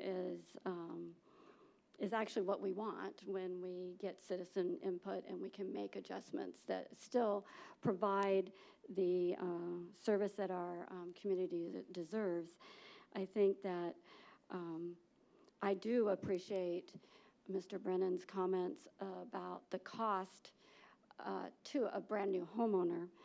But I think the other side of that is we have a growth pays for growth financial policy that we've had in place ever since system development fees were available. And I think sometimes what gets lost in that conversation is if we don't have new growth paying for some of that infrastructure improvement, then all of us that are here today are going to be paying for that through our own property taxes. And so it's a balance. It's a hard discussion, but that's the reality. The projects are going to have to be done, and somebody has to pay for them. And so we're trying to do our best to make sure that we have balanced all of that together. And I'm interested in removing the pools for the aquatic center and the rec center from these calculations, evaluate the cost of including those 8 traffic signals so that we don't have to come back later to include that in those calculations. So that's not a motion. I know we're just discussing. But anyway, that's my thoughts. Thank you. Thank you. Councilmember Tilke, I almost did the vice mayor thing. I got to get used to that still. I see Councilmember Bongiovanni has her, Councilmember Buckley has her microphone on. I just wanted to point out too that we are discussing and voting tonight on the land use assumptions and projects that we are approving, not the fees themselves. And Kelly said it earlier, but I just want to keep reiterating that. So Councilmember Buckley. Okay, thank you. Do you have questions for Kelly?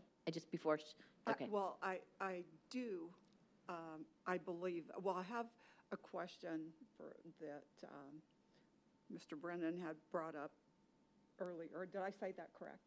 His last name, okay. It's Brennan Ray, it's Mr. Ray, but yes. I know Mr. Ray, okay.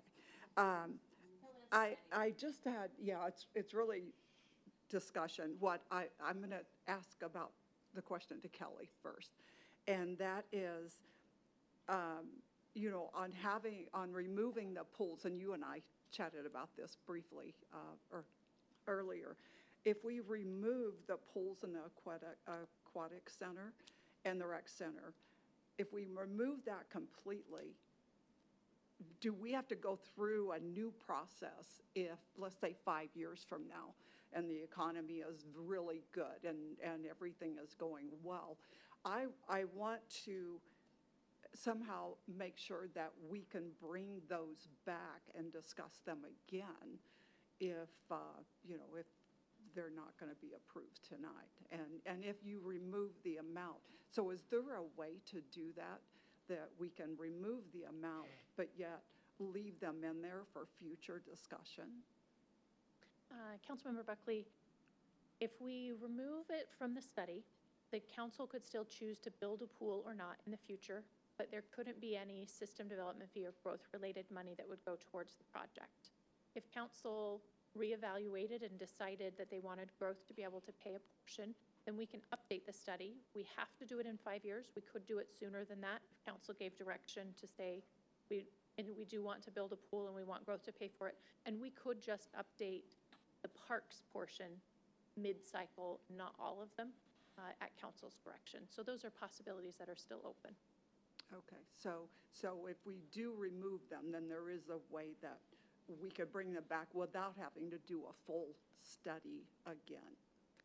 We wouldn't have to do full all of the areas. We could just narrow it to the parks, yes. Yeah, okay, okay. Thank you. That answered my question there.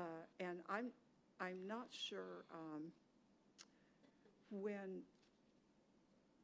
and Mayor, I don't know, maybe you can help with this. When Mr. Ray was talking about possibly the amendment, and you probably answered this question, but if we're not actually voting on the fees tonight, okay, so that answers my question, because I wanted to make sure the legalities were there if we were going to do amendment. Okay. Yes, at this point, we are discussing the land use assumptions and the projects for those potential fees in the future, and Kelly will be coming back at March 5th. Is that the date you said? Yes. March 5th with the fees for the discussion. Perfect. Okay? Thank you. Councilmember Bongiovanni. Thank you, Mayor. I don't have anything further to add other than I look at my notes and everything is exactly what Councilmember Tilke said, but she said it so much better than I possibly could. So there you go. That's why I had her go first, see? Because I knew she would do a great job summing it up. Vice Mayor, do you have any comments? No? No comments? Councilmember Kaprowski? I just want to add that I had a few numbers in my email that I kind of just checked. I appreciated the fact that Councilmember Tilke mentioned that with her recommendation, it would have brought I know we're not voting on the fees right now, but what we do decide today will impact the highest fee we could implement. And she mentioned that with those improvements, it would be a reduction of 20% from the number that was presented to us last. I did a quick calculation of bringing the traffic signals from 10 back to 18, and I believe it would still be about a little over 18% reduction from that previous number. So it's a small amount, but I think it's important to show the public and the community that growth pays for growth, and that we recognize that traffic is one of those areas that's going to be impacted, and to not limit ourselves in that area. Thank you. Yeah, and that's a great point that traffic is probably the #1 complaint that we get. And so to make sure that our focus is on that is very important. Did you have anything else, Councilmember Torgerson? I think they've covered it. Okay. And thank you for doing the rough math on going from the 10 traffic signals to the 18 traffic signals. And historically, this council has said that we are not going into the aquatics business. Kelly, I don't have any questions for you, so please feel free to sit down. I'll close the public hearing and bring it back to the dais. This will be the end of our discussion, and then if somebody wants to make a motion. Historically, we have said that we didn't want to go into the aquatics business. It's very expensive to build aquatic centers, pools, and to maintain them. And so that has been, but it's not, of course, that doesn't affect the future, because other councils may decide other things in the future, so that's always a possibility. And it's just up to this point, this is what we've thought. And to remove the recreation center, and based on what can actually be paid for out of SDFs, it's not a very high portion of a recreation center or pools, so if it is a plan that we want to move forward with in the future, it's still a possibility and a viable option for the community. So, would somebody like to attempt a motion? You want to try it? Councilmember Tilkey? Thank you. I'll make a motion to approve the land use assumption and infrastructure improvement plan as updated, and with the removal of pools in the new community center from the assumption calculations, but to include the 18 traffic signals. I second that motion. I have a motion by Councilmember Tilkey, seconded by Councilmember Torgerson. Please vote.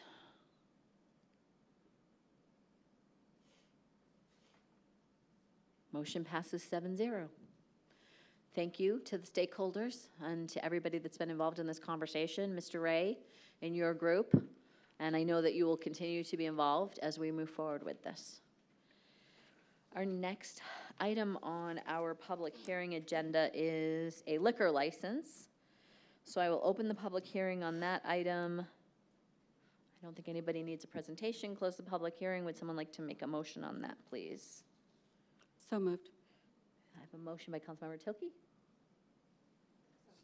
Seconded by Councilmember Torgerson. Please vote. This is just item number 10, the liquor license. Our next items on the agenda we'll hear at one time. It's item number 11, annexation A22-04, and item 12, GP 22-15/Z22-15.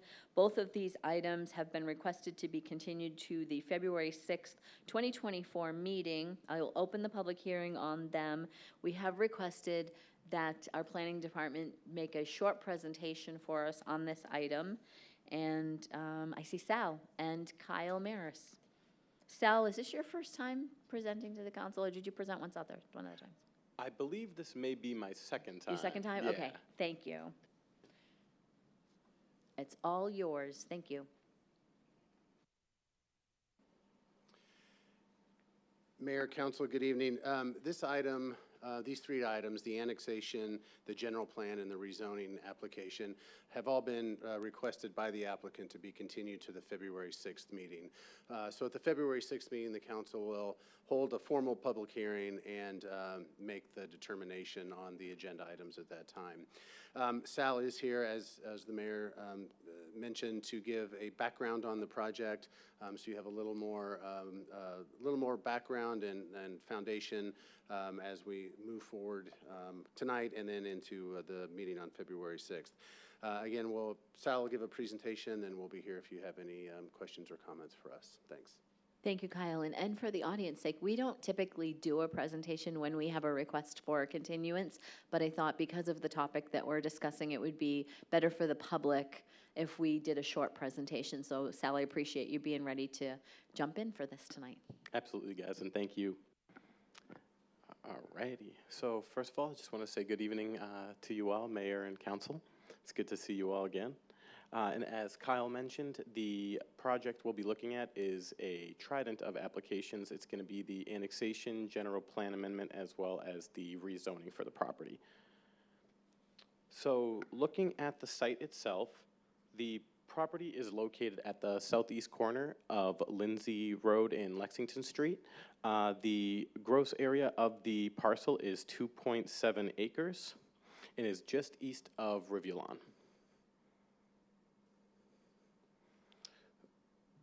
As Kyle mentioned as well, the request for the property is a minor general plan amendment from general office to general commercial. And the rezoning is from the current Maricopa County rural residential RU43, which would become the most comparable zoning district with the town of Gilbert post-annexation, which would be SF43, single-family 43, to town of Gilbert general commercial. So that's what we're looking at for the rezoning application. So one of the main topics of discussion tonight is actually the Lexington Street itself that runs east-west just north of the property. And it's just an important thing to call out here that this particular area has been called out in our general plan as the 202 growth area, which is specifically designed to focus on an economic growth through business and employment opportunities. And due to the high nature of employment in the area, it was determined that the Lexington Street itself would be a major collector. And here on the screen are a couple images from our general plan calling out the location within the 202 loop growth area, as well as that highlighted portion in purple. On top there is Lexington Street itself, calling out its connection from where we currently are to the motorplex just to the east there. So there is quite a bit of a vision for this Lexington connection for the potential of this employment growth in the area. And building off that thought as well, it's important to bring up the previous circulation study that was presented back in 2017, which classified Lexington Street as that major collector. And here, that red section on the map is our Lexington Street interchange there, and we can see in the legend that it was classified as a major collector for the future.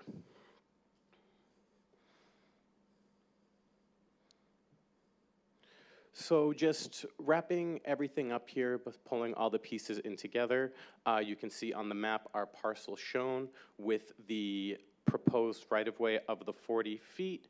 That is just below the already purchased right-of-way from the previous application here with the town. And we can see that the 40 feet is measured from the center line, and as we move to the eastern portion of the property, it tends to dip into that 12-foot range since the other portion of the right-of-way was already purchased in the past and dedicated. And with that, as Kyle already mentioned, the applicant has requested to continue the project to the February 6, 2024 council meeting. And that is the quick presentation we have for you all tonight. Thank you, Sal. Does anyone have any questions for Sal at this time? Councilmember Kraprowski. Hi, Sal. Is the 40 feet for a minor collector or major collector? Mayor Peterson, Councilmember Kaprowski, the 40-foot half-street dedication is for a major collector. So the full right-of-way would be 80 feet, half-street dedication would be 40 feet, and for a minor collector, that would be half-street dedication of 33 feet and a total of 66. So with this being a major collector, the 40-foot right-of-way dedication is our typical standard here with the town. Thank you. Any other questions for Sal? Seeing none. Thanks, Sal. Appreciate you. Of course. Thank you, guys. Now we have a few comments from the public, and I didn't have any comments online this evening. For this item, and the first speaker will be Gina Shu.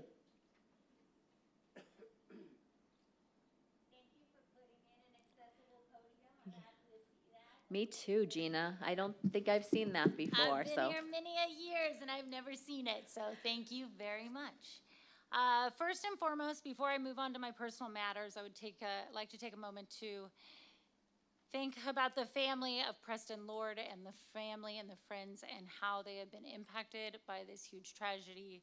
Before I move on to personal business, I've been watching as I go through my own thing, and it's hard to watch that in addition to everything I've been going through. And I'm sorry I can't see you guys over there, so maybe the location should be changed. Anyway, to the town council sitting in front of me, I'm here to ask you to not force me to donate $400,000 worth of property, but instead be paid for what is rightfully mine. In 2012, I bought a home in Gilbert, and soon after remodeled the home to be fully wheelchair accessible. I spent my life savings modifying this home to be tailored to my disability.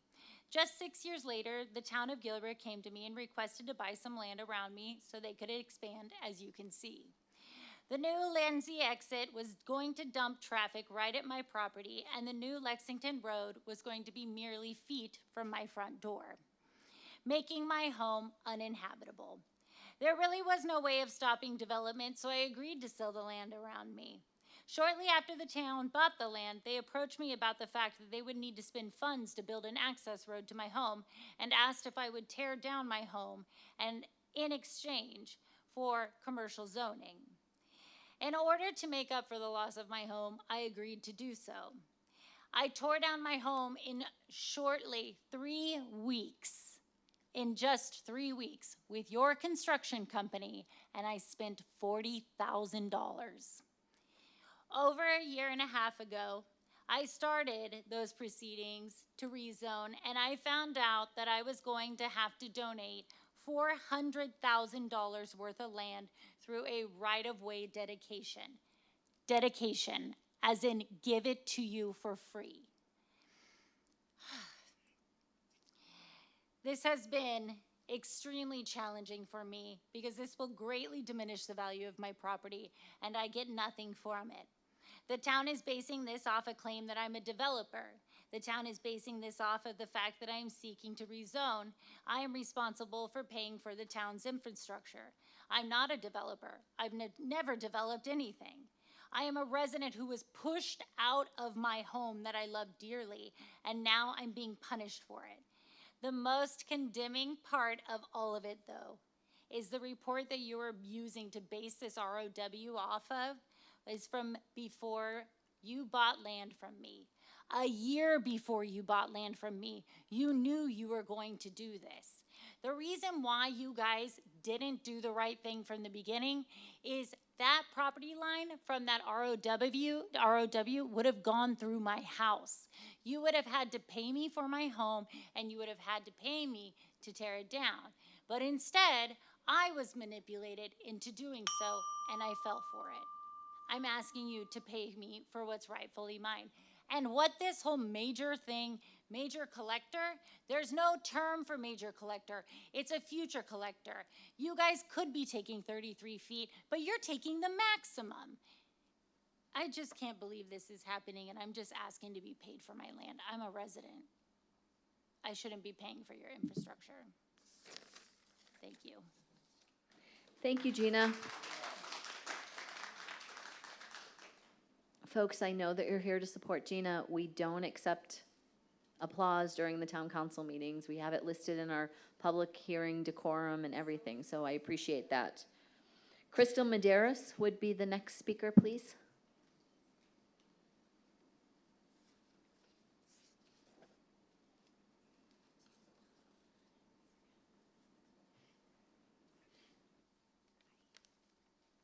And you may need to pull that mic down towards you, Crystal. Yes, thank you. And push the button, and it'll light up red. There you go. Can you hear me? Okay. I am Gina's big sister. I'm Crystal Medeiros, and I'm here past my bedtime, and so are a lot of her friends. Thank you. Okay, I've lived in Gilbert since 2011, and I love this town. However, the town officials tasked with acquiring a portion of my sister's land, they dangled a carrot in exchange for her full cooperation. They implied and they acted in a manner that they'd rezone her residence to commercial land. They asked her to knock down her home so they wouldn't have to work around it. She wouldn't need it. Just across the street was Rivulon, the brand new 250-acre multi-use development. All those new flashy buildings. She didn't realize she was clearing the way for her land to be acquired more easily and at no cost to the town. It turns out those officials never held the power to rezone my sister's land. She trusted the wrong people. This fight has been costly to my sister, and she's already been through a lot. We're here to ask you to help make this right. Her home is gone. Let her rezone in hopes of generating income. And please don't let the town take her land without paying for it. Thank you. Thank you, Crystal. Next will be Joseph Salkind. If I said that correctly, I apologize.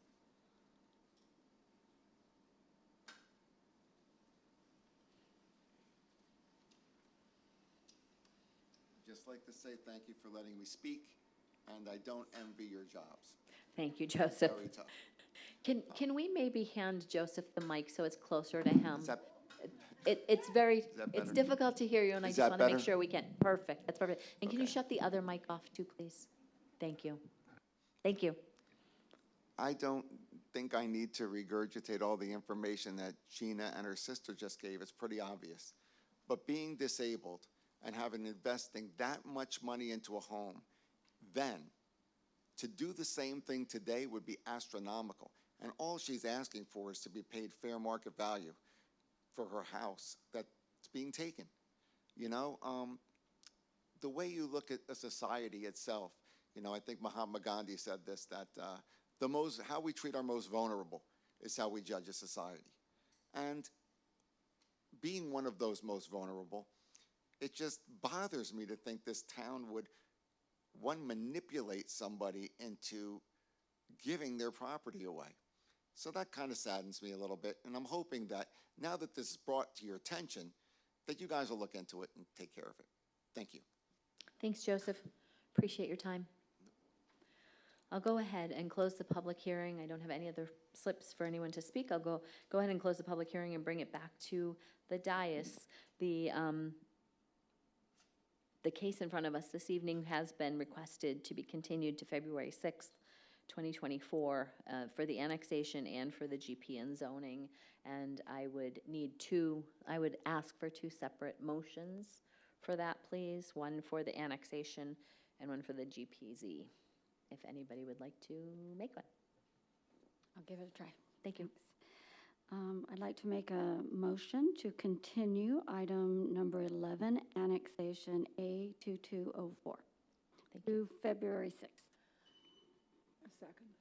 Thank you. I have a motion by Councilmember Tilkey, seconded by Councilmember Buckley. Please vote. Motion passes 7-0. If someone would like to attempt the... I'll continue, Mayor, if that's all right. Thank you. I'd like to make a motion to approve item 12, general plan, GP 2215, zoning Z 2215, to be continued to February 6th. Do we get that correctly? Because I Because know I she think said it approve, backwards. but she got continue in there, so. Do I yes. need to restate it? I'd like to continue. Okay. I think it's okay. Okay, Yeah. thank you. And you said both GP and zoning, correct? I did, Thank you. thank you. I have a motion by Councilmember Tilkey, A second. seconded by Councilmember Buckley. Please vote.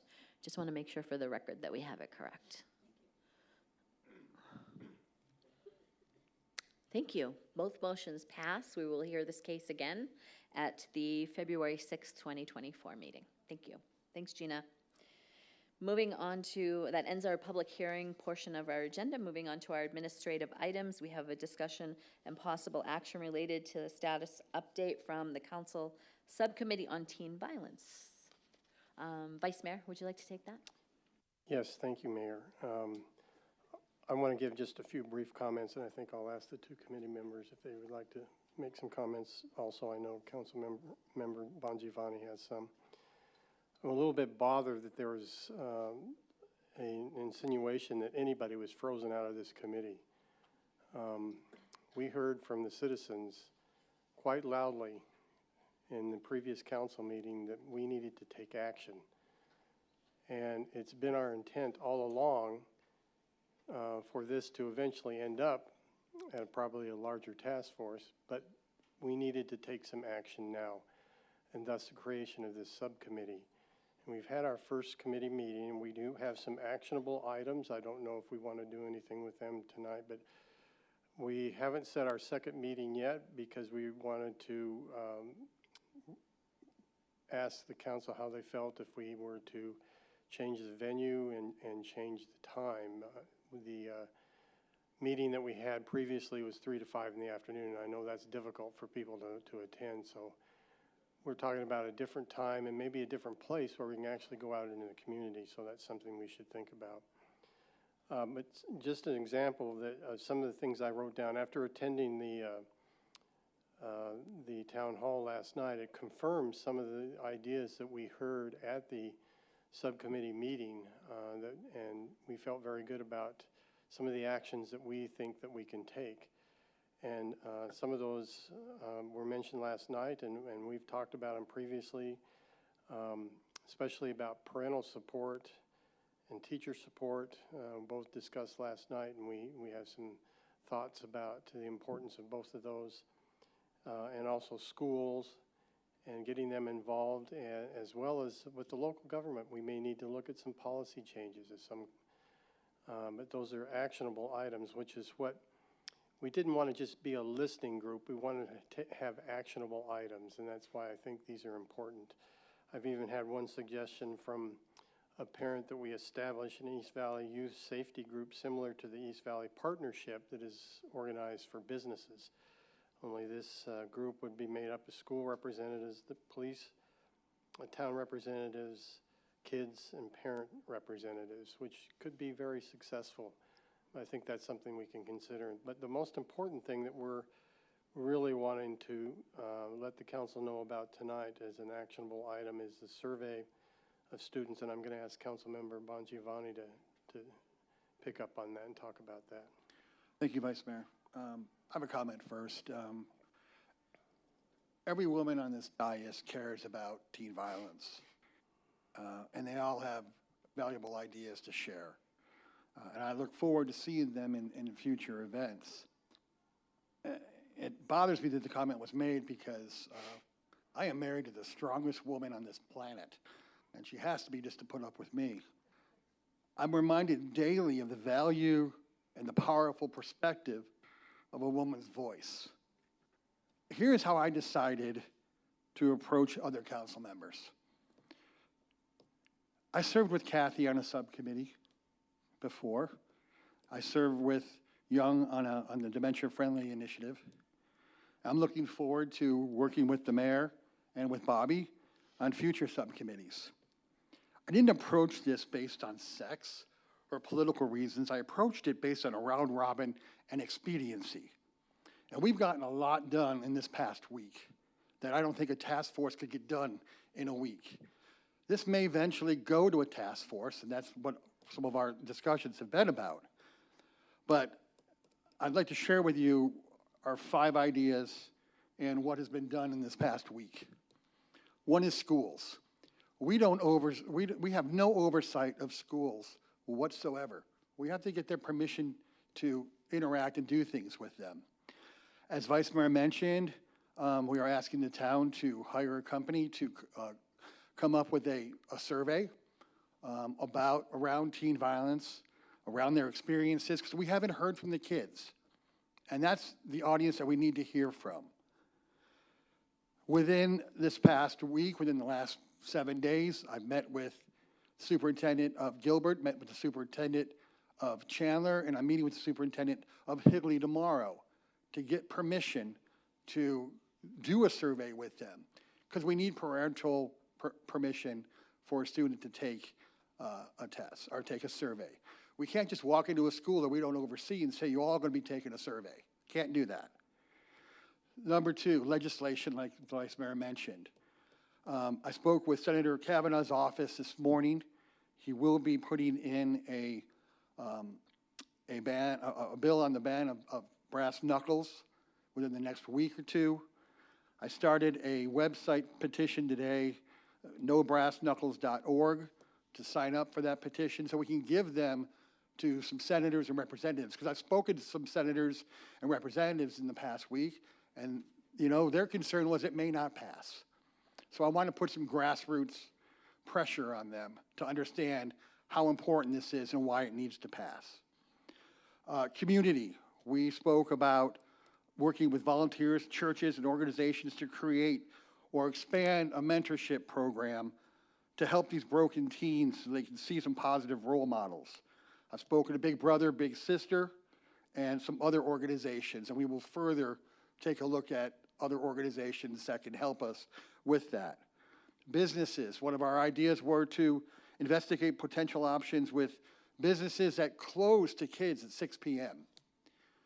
And I understand they want to have a parent there, and maybe we can have some ideas of having an entrance fee for those kids to be there at night, and maybe they use that money to hire an off-duty police officer or 2 to make it a safe environment, rather than having the kids outside in the parking lot somewhere or somewhere else. And then Vice Mayor mentioned parents, so we'll be looking into some parental support groups. Because, you know, these kids are broken, doesn't mean all their parents are horrible, okay? I've worked with teens in a mental health institution for 7 years. Some of the really good parents have kids that are broken. And so looking to create some established programs to help teenagers have a voice and be able to trust adults to tell them when they're being threatened or something that they may know about something else. So we've done a lot in the last week. And I do look forward to continuing doing what we're doing and including the task force. But something that's important to remember that people spoke during our meeting. Now, mind you, it was a wrong time, I think. We're not going to shut down anyone from speaking during that meeting. We want to hear from everyone. And when it gets to a point where we've outlined exactly what we want to do and it's moving forward, my guess is we will bring it over to a task force. So that's what I wanted to share with everyone tonight. We've worked hard this week, and we're moving the ball. Chris, are we allowed to ask questions? I'm not sure how this works because we haven't done this before. So are we allowed to ask for clarification on something? Yes, Mayor, what was noticed was discussion, Okay. possible actions on the subcommittee, so yes, you can have a full discussion. Thank you. I'm sorry. We just haven't done this way before, so I just wanted to double check. Could you explain the shutting down of the businesses at 6 p.m.? I think Sure. I'm missing something. Sure. I was told some of the businesses, arcades, I guess you could say them, close at, I'm just going to say 6 o'clock, for teens without adults. Okay. So I thought if they could have an entrance fee, $5, I don't know, that's up to the business. Enough to afford an off-duty police officer to be in that building to make it a safer environment. Okay. Thank you for the clarification. It's been a long time since I've had a teen. And when I had a teen, we didn't have any of those places in Gilbert. The first one that was built was the bowling alley across the street here when she was a junior in high school. So thank you. I didn't understand that. Did you want to add something, Councilmember Torgerson? Just a couple things, because this was actually it was a great learning experience in some way, just to hear everyone. I too am a little, irked at mom's shutout, because every one of us is a father also. And some of the victims, their fathers were speaking last night at that town hall. And one of the things that really struck me was I talked to a teacher who's permanently disabled by a kid. The kid got a 3-day in-school suspension and was told, the teacher was told, you cost money, he brings us money. Maybe she's making that up, but she's permanently disabled, and I don't think she's making it up. So there's other factors at play that are allowing things to foster and move forward that most of us wouldn't think about. And it's going to take a little longer to help more. Nobody here has the answer. The best answers will come out of these kids, but every person's intent, whether it's the subcommittee or this entire council, is to help and to diminish that in any way is sad. But I do appreciate the incredible effort that Chuck's put in and Vice Mayor Anderson. I've made my share of calls to put things together, and I do anticipate this growing far beyond just the town limits of Gilbert. Thank you, Councilmember Bongiovanni. Thank you, Mayor. Something I forgot. Survey question, for example, isn't made to be punitive. For example, I'd like to know what the trust level is with the kids in the school with their SRO. And if there's one school that knocks it out of the park and their SRO is highly trusted, I'd love to have the chief talk to that SRO and find out what he or she is doing. And the other way, if there's a school that has a lower trust level, there may be things involved there. For example, that person might have been hired a month ago and hasn't been able to develop that trust yet. So we want to look at multiple things on the survey. Do they, if they were threatened, well, first of all, were they threatened in the last 12 months? Questions like that. But if they were threatened, did they tell anyone? Who did they tell? Did they keep it to themselves? Did they tell a friend? Did they tell a school counselor? Did they talk to an SRO? Who did they talk to? And that'll give us an idea of where we need to move forward with recommendations and suggestions. But again, like Councilmember Torgerson said, we're not going to solve this problem overnight. You know, we need everyone to help to solve this issue. And I was happy to see a lot of people at the event last night, and I'm happy to see people here also. But we're going to move this together as a team. In some way, shape, or form, everyone on this dais is going to be part of this team, especially if we move forward with the task force. But, you know, reality is we're going to dig in and try to make a difference here, and we need your help in order to do that. Thank you, Councilmember Bongiovanni. Councilmember Tilkey? Thank you, Mayor. Thank you for the work that's already been put in for this subcommittee, and I appreciate the update. I think it's really important. This is a topic top of mind for our community, and the more that we can share information with all of us, since we're not going to be able to participate in much of what you do, just based on open meeting laws, and we're going to be very cautious with that. I appreciate you mentioning that how important this is to everybody on this dais, and the format that we chose is the format that we're going to live by, and so thank you for bringing forward this information in a public forum. I have 3 things I just wanted to mention, since I get to, and I don't get to otherwise. So first, I received a reach out to me for a couple of opportunities for people to be involved. So one, Pastor Andre Miller reached out to me. I've met him, Mayor and I met with him many years ago. But he does have an interest in if we're doing something community-wide to help lead any conversations or be active in that. So I just want to share that with you, and I have his contact information if you would like it. But he does have expertise dealing with teens and this type of behavior. So wanted to share that. Also, I had a foundation reach out to me who said that if we are needing dollars for the type of activities that we're looking at, that they were very much interested in helping us, saying that they'll need a scope of work and they need to know what they're giving money to, and I think that's reasonable, but as we get closer to that, I will share that information, and I think they're very excited about being involved. My third thing is we met, Councilmember Kaprowski and I met with several of the East Valley council members recently, and obviously teen violence came up. And we talked a little bit amongst ourselves, but then we were reflecting on some of the comments that were made at the council meeting before that. As we look at what are solutions for the future, I hope that we'll be looking at resources that help our police departments work together, have some kind of technology that allows these types of things to pop up sooner and have those discussions sooner in the future. And so I was hoping that as part of your scope of work, you would be looking at those type of resources for the future. And so those are my 3 points. Thank you. Thank you. Councilmember Kaprowski? Thank you. I'm very glad to be able to participate in this conversation, so thank you for putting it on tonight's agenda, and thank you for your work thus far on the subcommittee.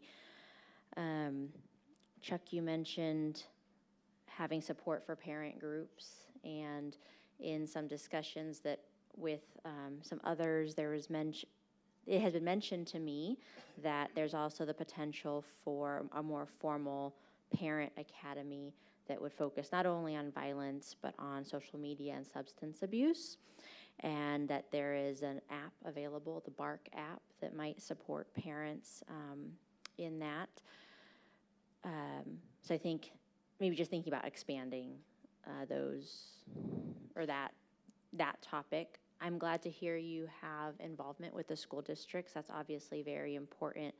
But you mentioned maybe some limitations in being able to survey students through the school districts. If for some reason that was a challenge or not able to be made. I think it would be good to understand what the subcommittee feels is a good response for a survey, and potentially having just a town community survey. And of course, it wouldn't be as qualified in terms of knowing whether that respondent was a teen, but I think that based on some responses, you might get good response there. And then if you also want to get a really good idea of experiences of teenagers, another idea is to potentially host a writing competition for teenagers where they could provide their thoughts on certain subjects, or just keep it very general. And then perhaps the town could provide incentives or prizes for that, both to understand experiences and to maybe allow those community members to share their stories if they so wish. Thank you. Thanks. Councilmember Thank you, Bongiorno. Mayor. Thank you, Councilmember. Tilke, I keep wanting to say something. And Councilmember Kaprowski, thank you for your ideas, and please give me that contact and the app information also. We're not getting pushback from the schools so far. They both superintendents I met with were okay. They just want to see what the survey looks like, and I'll find out tomorrow from Higley. They did mention to me that they would feel more comfortable also if we got input from students in both private schools and in the charter schools. That'll be our next step to meet with those people also. They did say that they would support, superintendents would call each other and would support us in this survey that we want to do. Councilmember Kaprowski, did you name that app just now? I think I missed it. The app that I named was called the Bark app. The Bark? Bark. Like bark like a dog? Yep, bark like Okay. a dog. And so I think their logo is actually a dog barking, and it's installed on a teenager's phone, and it'll alert the parent if it finds certain phrases in their communication that would trigger kind of an alert to. So a bark is an alert by a dog. That makes Yes. sense. Okay, that makes sense. Yeah, I got it. Yeah, thank you. I had never heard of that. Yes, Councilmember Torgerson. And I just wanted to say that our legislative team, specifically Lauren Hendricks, has introduced a bill to allow more conversation for subcommittees, because it's very strange that you would try and restrict just 3 members of a council from talking to be able to present something, whereas if there wasn't a subcommittee, 3 members of a council could work completely in secret and present something. So even it doesn't, he's attempting to make it so there's much more transparency and we're allowed to communicate more fully. And there is one failure of communication that I believe the town has had, and I would hope that people could find the grace to give both to the mayor and the chief. Certain communications didn't happen. Like, I know the chief will be giving several updates on things in the future, but if we could take this, instead of focusing on something that looks improper, let's move forward from this date forward and allow our chief and our mayor to be able to communicate in a way and not read into something that's happened in the past because of the way things have been communicated. And specifically, our chief they've done a lot of work that you probably are unaware of. And if you follow some of the releases, the press releases he's made and the updates that he'll be making, you'll see he's done quite an impressive job, actually. So I just hope you guys can give both of them a little bit of grace. Thank you, Councilmember. Appreciate that. Yeah, because it's been said many times that last night's panel, I was not invited to last night's panel. Channel 12 reached out to the 3 of you as members of the subcommittee. And because of open meeting law, which we are, Councilmember Tilke just said a minute ago, that we are very cautious of open meeting law. We don't want to violate that. I don't want to violate the law. And I was not invited to be part of the panel last evening. And we did have meetings scheduled last night ahead that had been scheduled for weeks in advance. And you did leave early to go to those. And I appreciated that you went and attended that panel. Thank you for all the work that you've done so far. It's impressive. And My only question about the schools is, and I don't know if the superintendent shared this with you or not, is do you think that the questions that are created will have to go past their boards? Because they all have school boards, individual school boards. Possibly, but compared to the Yeah. survey that they give out yearly, it was like, I saw it yesterday, like 20-something pages. What? And ours is like 25 questions. So I would hope that they would, they would look at that and approve that. And for the record, Mayor, just because it's raining outside is not the mayor's fault, okay? Yes, it is. What? Thank you, Councilmember. Yeah, I just wasn't sure if they would need to approve the questions because they do have their own governing boards. And like you pointed out, the schools are not under the purview of the town of Gilbert. And so I didn't know if they would want to see those questions ahead of time before they would agree to do it. And I very much appreciate them working with the town on this because it does affect all of us. And thank you for the comments. And Councilmember Torgerson, you and I have not been known to get along, so well. And I appreciate your comments because it is not easy being in this position and being the fault of everything. Yeah. So thank you for all of that.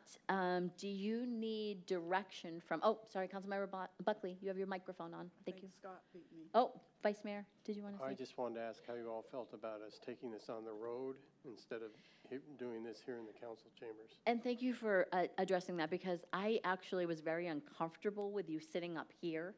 I thought that it looked uncomfortable. I was watching it, and I bet you felt uncomfortable.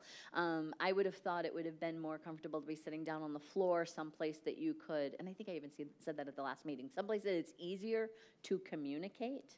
And so yes, I agree with that, for sure. Other comments? Anybody? Yes?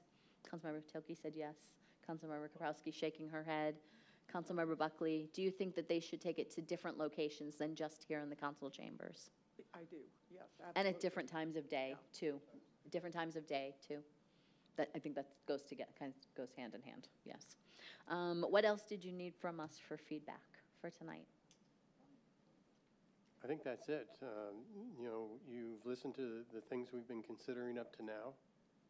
As Councilmember Bongiovanni mentioned, we'll continue to form this into something that we can present to you that we can take action on, either refer it on to a task force or to just take action on the items that we have on a plan of some kind going forward. Yeah. Councilmember Bongiovanni? Thank you, Mayor. I don't know if we need council permission to hire a firm to make the survey for us, or Patrick can just approve that. I think Patrick has the ability to approve that based on the cost, Would the council be more comfortable giving a head nod or approval to the subcommittee that it's okay to hire a company to do the survey? Councilmember Tilke?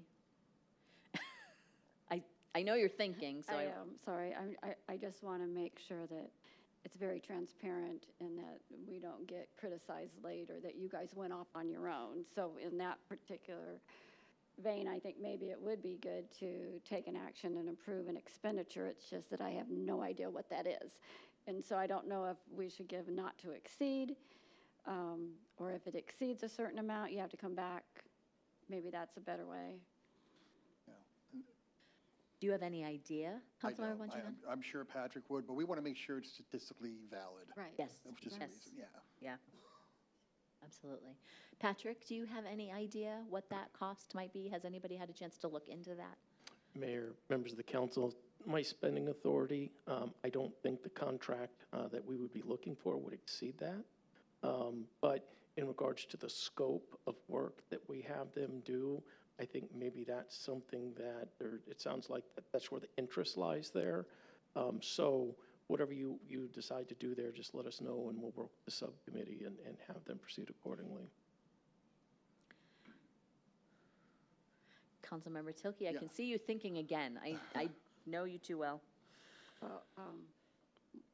How about reminding me what your limit is? That might help me. $100,000, Mayor. 100,000? Councilmember. Wowie, zowie, okay. Would you like to set a top limit as Yeah. what would be acceptable? Yeah, but I don't know what's acceptable, but Why don't we bring up? I was going to say, Bathrooms. can they do a little bit of investigative work between now and the next meeting? And we would like to put a standing item under administrative items to have an update from the subcommittee. So in 2 weeks when we come back from, I'm looking at Chevelli, sorry. I'm looking at Chevelli because I'm channeling to her, that we put this as an update at the next meeting and maybe we get a little work done so that we have an idea of something like that. Yeah, we can also continue to talk to the schools to get an idea that everyone's still interested and we have a good, good number of schools, yeah. And that'll give you time to Yep. talk to Higley tomorrow and, yes. Is that acceptable to everybody? that makes me feel better than just putting a number out there willy-nilly. So I thank know you. it would. And we are having financial discussions in the community right now and how we're spending money and where we're spending money. So it's very important to understand how much it's going to be. Yes. Councilmember Buckley, did you have something else? Your Well, microphone's on. From earlier discussion, I did want to say thank you to the committee for what they're doing and what they have done.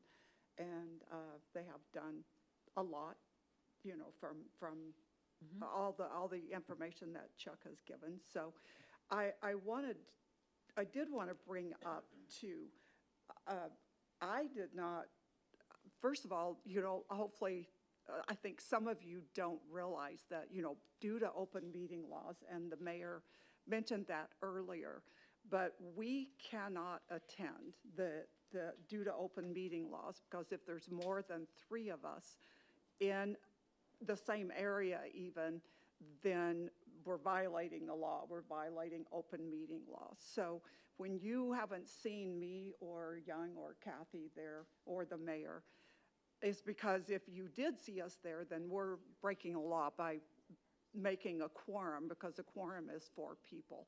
So please don't think that we aren't trying to do things, that just like Kathy had talked to people and she gave them that information. If we have information, we'll pass it along to them. But I just want everyone to know that we, we can't be there. I mean, even though we want to be there, we can't be there unless the laws are changed. And by the time that's changed, we probably won't even be on council anymore, if it were ever changed. So I did want to bring that up. I did not get an email invite of any kind from Channel 12 to be there. We couldn't have been there anyway because of open meeting law. And we could if we notice it, but we weren't invited. 3 members of the council were specifically invited to be on that panel. Right. And so it was different because it was an invitation only kind of situation. That's how I took it anyway. So, yes. Right, yeah. Sorry, So- I didn't mean to interrupt you. I wanted to help you with your conversation. Thank you for that. That's just all I wanted to mention, and I do appreciate what the 3 of them are doing, and I think it's going to help, and I think it will make a difference, and I plan on hopefully adding what I can and give them information as well. Thank you. Yeah, I think we all feel the same way. This isn't something that any of us want to see in this community, and we're all emotional and impassioned by it, and we hear that from the community and the members of the community that are coming to speak, but it's also so very hurtful from every aspect for every single one of us sitting up here, and it's very hard to get through every single time, and I appreciate the comments. These are real people sitting up here too, beside me, and it gets very difficult. Councilmember Bongiovanni? Yeah, Mayor, I'd like to just mention one more time that petition website is nobrassknuckles.org. And if we get a lot of people, filling that petition out, we'll make sure we'll give it to Senator Kavanaugh so he can share it with any opposition that he may see on the state level. Senator Kavanaugh is a good choice considering he's retired law enforcement. So good luck with that one too. I know that weapons of any type are always an interesting discussion when it comes to the legislature. So I think that concludes this discussion. Safe to say, yes? So I will go ahead and move on to the next portion of our agenda, which is communications. Did I miss something? We don't have any policy items, no future meetings to discuss. Communications, report from the town manager. Thank you, Mayor. Nothing's tonight. Thank you, Patrick. Report from the council. Well, we just had a lot, but does anybody have anything? Councilmember Buckley. Okay, so I have, as you know, I'm the liaison for tourism, so I have a few numbers to give you guys tonight. But Gilbert continues to grow as a tourism destination. And in calendar year 23, we welcomed 5.4 million visitors to Gilbert. And all of these visitors buy things, they spend their money, and we get sales tax money from them. So it helps us in our budget. It helps us with the amount of money that we have that we can spend as well. But the 5.4 million visitors coming to Gilbert is growing quickly as 2024 gets underway. January marks the kickoff to event season in Phoenix metro area and especially the East Valley. Here in Gilbert, we are looking forward to another lineup of great events, including baseball tournaments at Cactus Yards, concerts out at the Gilbert Regional Park. And I can tell you, there are just, some of you have probably been there, but there are thousands and thousands of people that come to those concerts. It's, it's pretty cool. And the new LPGA tournament, the Arizona Championship, is being held in Seville this year, which is South Gilbert. And so that's going to be in March. So that would be a great event to attend as well. Thank you. Thank you, Councilmember. Councilmember Bongiovanni. I have my Parks and Rec announcements. Freestone Recreational Center message board. The Freestone Recreational Center recently installed a new LED message board along Guadalupe Road. So next time you're driving by, check out the advertisements for the newest classes and programs. Father-Daughter Dance. The annual Father-Daughter Dance will have 2 sessions this year because they were so busy. On Friday, February 2nd and Saturday, February 3rd at the Community Center. Participants get to dance to their favorite music, enjoy dinner, and make crafts. It is open to all ladies ages 2 to 19 and their dad, favorite uncle, grandpa, or male family friend. Register now at gilbertrecreation.com. Did you say open to females 2 to 19? Hey man, two-year-olds have fathers too they want to dance with. Wow, I just didn't realize that. Thank you. Yeah. Councilmember Kaprowski. I'd just like to make a note about an upcoming event, which is the Gilbert Symphony Orchestra. This was a rescheduled event that had to be postponed last November.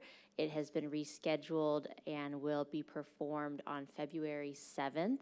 That is a Wednesday evening at 7 p.m.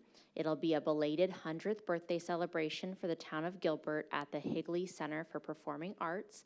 It's free general admission, and it's also going to be the first official dementia-friendly event in the community, and that'll be important as we continue in our dementia-friendly initiatives to show that we're having these types of events. So we hope that we have your support and that you can mark your calendars for February 7th at 7 p.m. at the Higley Center for Performing Arts. Thank you. Thank you. Any other comments from council members? Report from Mayor. I actually don't have anything tonight. It's very late. Thank you for sticking it out, and meeting adjourned.